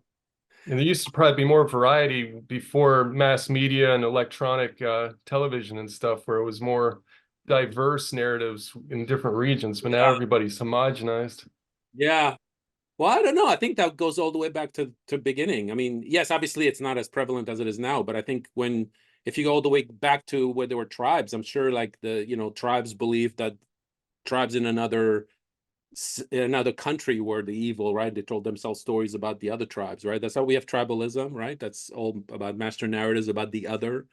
So I think at least it was more localized, though. They couldn't like spew a narrative across an entire nation or world. Yeah, no, it's instantaneously. Yeah. Can I interrupt? This is well past 3 minutes, and there's a lot of other people who have their hands up. I was about to call on David. Yep. Thank you. Go ahead, David. Okay. Hi. Sorry, I had to come late today. I had a commitment. So I'm hearing a lot of discussion of distortions that are put into narrative. And I mostly heard about the negative side of it. negatives, being self-aware in order to break the destructive and problematic repetitious patterns of narration that hinder and inhibit and hold you back, or because they contain conflictual or contradictory to reality assumptions, even allow for evil, encourage evil. You talk about Stalin believing he's doing good, with the murder of millions of people. But I haven't heard, so I'm not sure if you discussed the opposite, which is the value of inaccuracy and distortion, because we do not know the future, that we're entitled to have narratives that distort it in our favor, a self-frame, an affirmation towards good for merits and ethics, as an empowerment to give us, we don't know our limits, we don't know our potential, but to visualize past what we have done is to lie to ourselves, but it's not really lie. It's the potential of the future. So there's a positive value to distortion. I just want to say that. Thanks. Yeah, we did address that in the presentation, David. Oh, good. Okay. Affirmation. Yeah. Powerful. Yeah. Thank you. Heather?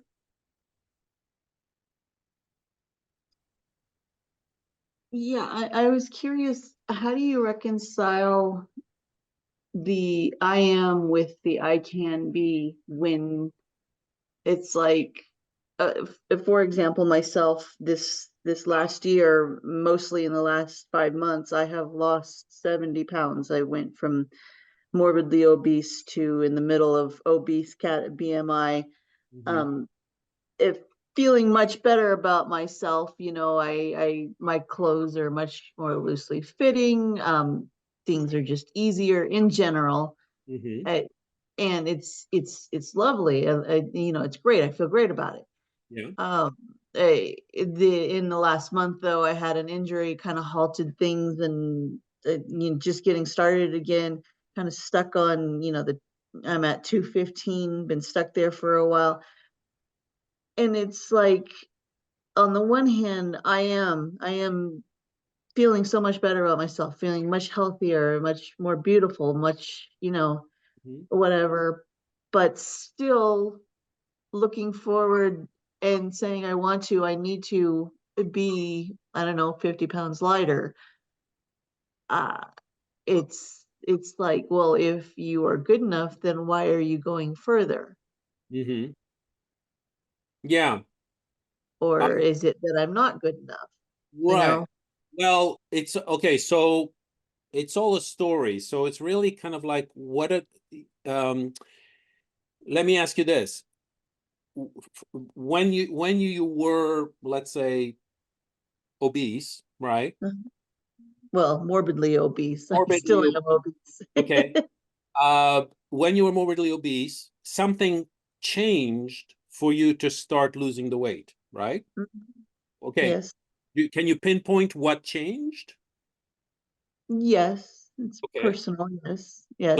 So I'm gonna bet, without knowing the details, that it was a thought. It was a story that changed. And it was very much, in large part, it started with me saying, I had 11 days off for the Christmas break. I said, I'm going to walk 100 miles in that 11 days. And I looked at it saying, as before I started, I said, gee, I don't know if I can, but I'm going to try. That was my attitude. I did it. What was the story you told yourself before? I did that 100 miles in 10 days. So, that was the attitude that I stepped out with, was, I don't know if I can, but I'm sure as heck going to try. And so that to me is the best attitude to move forward. It's already forgiveness if I, if something as I just said, I had this knee injury, I could barely walk for a few weeks. Right. And so sometimes things are going to get in your way that are kind of out of your control. Yeah, but the stories you tell yourself about these events are not out of your control. Right. So for example, the same person, let's say there's two of you, right? One person gets a knee injury and decides to not rest and not do anything about it, and another person gets the same injury and decides to find something else to do to lose the weight. Those are two different stories from the same event. Mm-hmm. So that's what I'm talking about. It's not the event, it's what you tell yourself about the event. Mm-hmm. What you tell yourself about the event is going to affect your motivation about it. But there's another thing too that's going to affect your actions, which is the identity, the stories you tell yourself about the identity you have, that are going to also affect your motivation. So one thing I remember about Atomic Habits in the book, he was saying that there's a difference between people who believe they are lazy but still force themselves to work out because they know it's healthy and they need to, right? That's the story to tell themselves. And the person who believes that they are active. In other words, their sense of identity is, I'm an active person. So nothing, if you believe as an identity that you're an active person, then you will be active. It won't be like, oh, I have to go and be active. You know, that's so this identity thing is very important. So there are stories that affect your identity, and your identity affects your motivation. So if it's a problem of motivation, you got to explore the identity and the stories you tell yourself about that. That would be my guess. That would be helpful. But just remember that like I said, everything is under your control except death or except brain damage. So 99%, 9.99% is under your control in the sense of the thoughts you tell yourself about whatever it is you want to do and how you feel.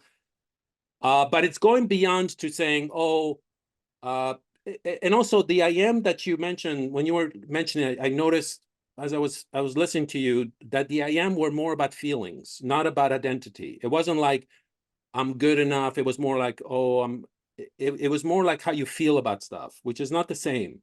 How you feel about stuff is caused by your stories and your identity. So you have to take one step backwards, one step further to figure out what is it that you're telling yourself that are causing these feelings of, you know, maybe low self-esteem or lack of motivation. Just figure out what's causing that. So like I said, if it's something that's difficult to do on your own, there's help. There's therapies that help, like, because most therapists are well versed in cognitive behavioral therapy, and that's about that. They will listen to you and trying to figure out, okay, what are the stories you're telling yourself that are not helping you? They're limiting, as opposed to empowering. But you're actually in a good position, Heather, because you went from morbidly obese to actually doing something that you lost a lot of weight. So whatever that story you told yourself that went from this to this, that means you already did it. So you could do it again. It's just finding out what is it that you told yourself. Yeah. Like what motivated you. So that's what I would advise. Hope that helps. Yeah. Thank you, Heather. Phil. Yeah, I want to return to my thing that I cut short about words. Yeah. That on the one hand, words is very, very important to us. It helps us unfold, you know, what being is and existence, actually. But on the other hand, it also seems to cover over other aspects of it. And when you were saying about, you know, thought, you know, I immediately thought about words, and I'm thinking like, okay, like who has the deepest thought because it's trapped in words? Is it the philosopher or is it the psychologist? Is it the scientist? Is it, you know, mathematician? You know, like, so in some sense, I got kind of confused. It almost seemed like the writer might come closest because it is not so railed in. In other words, but it still suffers from the first, second, third person perspective about the object-subject relationship. And it seems to me there's a dimension that is more present if you ever experience it. Unfortunately, we develop a society that's so far from it that it's like we can't get there because we're meeting with so many things that keep us busy doing what we have to do to survive and all that kind of stuff. And it really throws me back to Rousseau when he was in the lake and he felt so at peace that he felt that he was at one with nature itself. And so like, wow, like how lucky to have that experience. I had an experience that's close to that. I'll describe it. It's not in nature. When I was in college, I was listening to music once, and I sort of felt kind of semi-asleep. I wasn't asleep, I was asleep. And I was so shocked because I was listening to a record player. It was Brahms. And when the record came to end, there was that scratchy noise. That it was over. It was over because when I was listening to, I disappeared. I was the music. Yeah, you were. Suddenly, what happened to me? And it took me like a couple of seconds to realize, oh, I was listening to something. So you were in the moment. You were in present. Exactly. And you were not thinking. That's basically right. the flow, Phil. The concept That's that's what I mean. Now, you come close to that I think when you in true nature, sometimes you are at the present with the thing, but I was never quite could separate myself from the subject to the object. So in some sense, you come close to that. Unfortunately, civilization have crowded out nature so much that we can't even be at that, come close to that state. Yeah. How could we regionally preserve that aspect of it so that we could at least on occasion come close to that experience? Because that's an important part of being, as well as being in society and living, and those dimensions we have to think about. So Maslow, in describing the self-actualized human being, one of the traits is peak experiences, and what he was referring to are these experiences of flow, where you lose yourself in the experience, you lose track of time, you lose track of yourself. It's basically that difference of just not thinking about anything, you just lose yourself. So the concept of flow has been written extensively about. There's I forget his name. He's very, very long Polish name. But if you Google flow, there's a lot of information about it, how to get into it. It's possible for you to control it up to a point where you lose yourself, but it's something that is more common than you would think, Phil. I know it doesn't feel like it when you're experiencing it, but it is very common. It's basically anything that you love to do when you completely are engaged with something. You lose time. That's what you're talking about. I sometimes wonder whether people are in flow when they're with their pet and they're petting them. I mean, like they're like so entangled with it, they're not separating themselves. Basically, the power of now. So you can read the book, The Power of Now by Eckhart Tolle. That talks about, it's about being fully present, and that's really you're at one with the universe, I guess. Yeah. Okay. Well, thank you. Yeah, you're welcome, Phil. George. Very briefly, because there's a bunch of other people who have something to say. Essentially, just responding to what Phil actually brought up, this whole idea of being, right? It's sort of a handy definition. If I have to kind of bring a definition into this realm of being, is that being seems to be that space prior to the theoretical. It's before theory. And our stories really are types of theories. Yeah, they're theories that we. You could say theories are thoughts, right? Yeah, they're theory is actually theories are stories about whatever you're theorizing about. Yes, exactly, right. So this sense of being is prior to theory, it's before the theorization actually occurs. It's the thought before actually thinking. Yeah. Good. Yeah. Right. The other thing that came up and one of the takeaways for me, just participating here, was this notion of the master narrative, right? Which is something that I'm very, very interested in, and have been following how this master narrative actually occurs within the culture itself. Right? I mean, Foucault actually got into exploring the master narrative of right and wrong, good and bad, in his book Discipline and Punish, right? And it really kind of shined a light on, you know, this master narrative that maintains the status quo, right?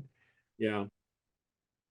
The cultural master narrative that we seem to actually be in at this point, and is the master narrative of achievement, that we live in an achievement society. And that actually seems to explain not just like our behavior, right? Because we're all kind of focused on more, better, different, you know, this notion of achievement as that which is important, right? Losing 150 pounds is like an incredible achievement, right? It's not that it's good or bad or right or wrong. It's more defined by this sense of achievement, right? Yeah. But now all I need to do is lose 50 pounds more, you know? I'm getting waves that we went over our 3 minutes, so I was wondering. Okay, all right. So that's it. That's it. With all due respect to Michael Stern. Twyla, go ahead. Okay, I just wanted to hear your comments on how everything, the main tools that you talked about today would affect people who have dealt with or still dealing with PTSD. To me, it's because I have experienced that. It's the same thing. It's really hard. Yeah.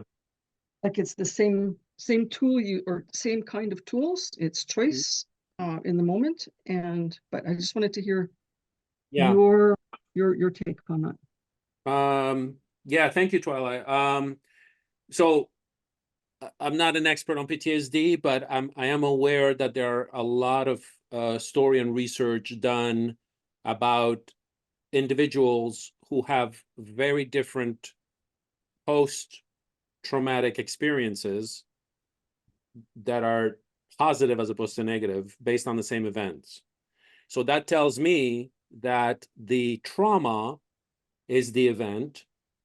Everything that happens after it is the stories and the meaning that one tells themselves about it.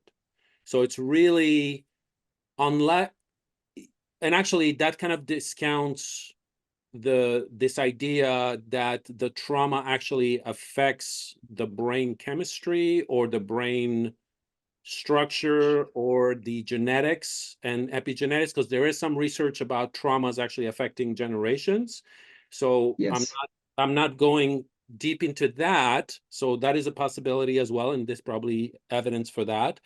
But generally speaking, so I'm qualifying my words by saying generally speaking, it's not a hard truth that post-traumatic stress is induced by the thoughts about the event more than the actual event, if that makes sense. So it is possible to change that.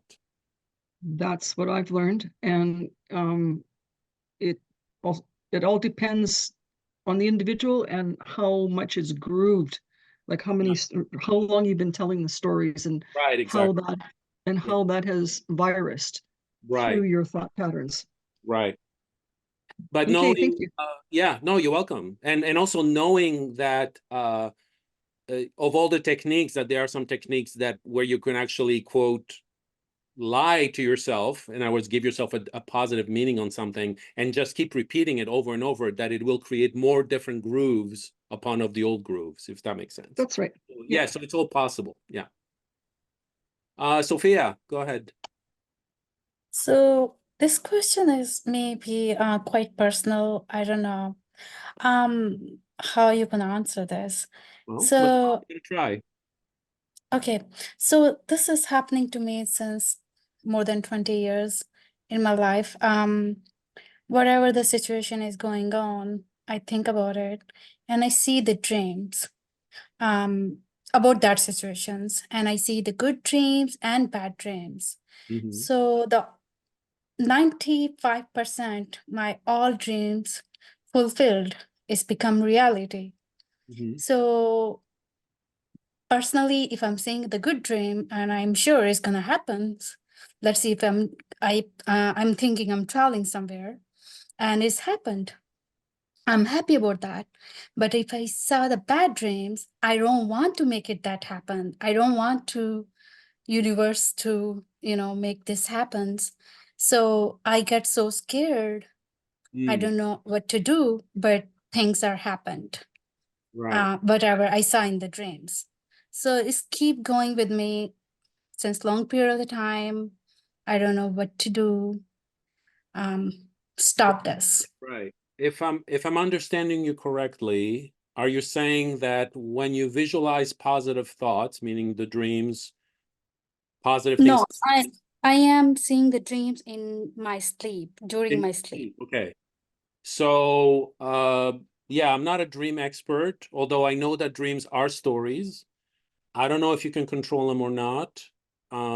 So I can't really answer that. But when you say, the one thing that actually grabbed me is when you said, when you are dreaming and you're aware of a bad dream, you become scared and anxious. When I wake up and I saw the bad dreams, Yeah. and I become scared, it's just not the bad dream because my Right. 95% dream become reality. Right.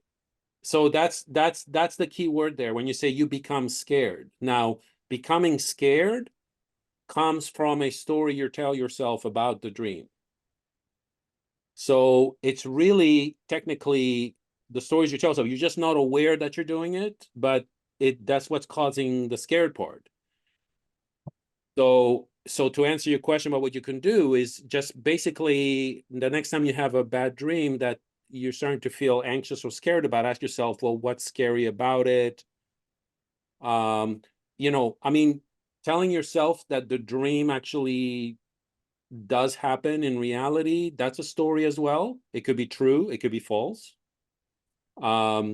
Because if I thought, well, it's just a story, it's just a dream, it doesn't mean anything. I've had negative dreams and nothing happened. So, my belief is that dreams don't affect reality, but if you believe it and you have experience about it, but it could also be that the experience you have could also be a story about that. Like you put meaning into that as well, and that affects your other thoughts as well. So that's something to think about. Like start exploring what is it about the negative things that scare you. Okay, thank you. You're welcome. All right. We have about 8 more minutes. We are no more hands. So if anybody is still wanted to speak about something, felt that didn't have enough time. Actually, Carl, I just put Tina, my hand your down. hand up. Yeah, Carl? Yeah. Yeah, so I just wanted to say that you gave us a presentation and then you're giving us therapy. So what a gift you have bestowed on us tonight. Thank you so much for, such gift that you have given us tonight. Thank you, Carl. I appreciate the comment, but I will challenge that by saying that me giving therapy is your own story that you're telling yourself about what I'm doing.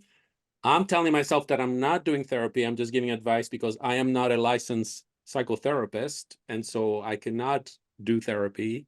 I would have never known that. I would have never known. So I will say I am not doing therapy, but I am giving wise advice. I do consider myself a wise person. That is part of my identity as somebody who's deeply curious and a lifelong learner and passionate about knowing about, what makes a human tick and what makes life worth living. So yes, that sounds like I'm giving advice, but that's not the story I'm telling myself. So there's a perfect example of that, of how the same event could be viewed different by different people. So, but thanks, Ginny. I appreciate that. Phil, go ahead. Did you have your hand up? Yeah, I just since this is the end, I thought I'd tell this story that a woman comedian told. Oh, okay. That could mean that sometimes stories could be definitely mistold even by yourself. Anyway, she was somewhat older, but not real old, and she went to a friend's uh recommitment party. In other words, been married for so long they want to reenact the thing to recommit themselves. Yeah. And so she was so excited by that. She said, God, this is so wonderful. She went home and told her husband. She didn't think she got along very well with her husband, and told him how excited that was about this sort of renewal ritual they went through. And surprised to her husband got so excited. We wanted to know all about it. And she was like, for weeks on cloud nine, thinking, God, I misunderstood my husband because I never thought he cared so much, right? And she lived in cloud nine for weeks. And finally, one of her friends told her, you misunderstood your husband. She thought when you told the story of the renewal, she thought marriage was kind of like the driver's license. If you don't renew it, it's over. So there's two different happy endings. Right. So be careful of the stories you tell yourself. Right. Right. Actually, this reminds me of the joke of this couple, and they win the lottery. The husband is going home. He's all excited they won the lottery, and he says to his wife, honey, I won the lottery. Pack your bags. And she's like, oh, where are we going on vacation? No, pack your bags. You're out of here. So anyway, Jesse, go ahead. Thank you. Yeah, I just wanted to mention, thinking about it, it's amazing how Jesus Christ spoke almost entirely in parables with the general population. So there was definitely something to encourage kind of self-reflection. Right. Like just the Good Samaritan, for example, really putting one in another's shoes, where there was this kind of prejudice or racism. Right. Or the prodigal son. So many different perspectives to take there, and yeah, I mean, obviously people, they had wonderful language back then too, but just expressing all these ideas in small kind of stories. People wonder why he did that so much, but you kind of helped explain some of that. I know, right? Because stories are powerful. Yeah. I mean, stories can change the world, right? I mean, one of the most popular novels ever is To Kill a Mockingbird, and that said that it changed a country's thoughts about racism, right? So and so did The Jungle by Sinclair Lewis, was it? Yeah, absolutely. Yeah, it's all about self-exploration. Yeah. George, last comment before we log off. Oh, yeah. I mean, concerning PTSD, I think we're all probably traumatized, That's possible. Yeah. But, dealing with that, right, might simply be replacing our story with a better story, right? Yeah, that's what tonight was all about. Yes.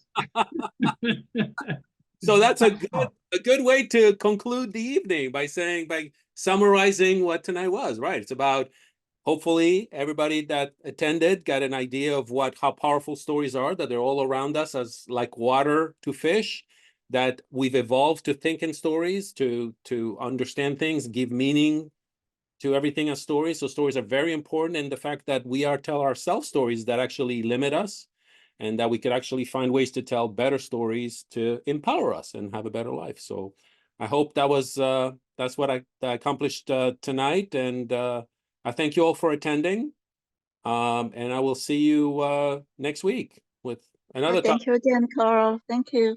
Thank you for the presentation. Thanks, Carl.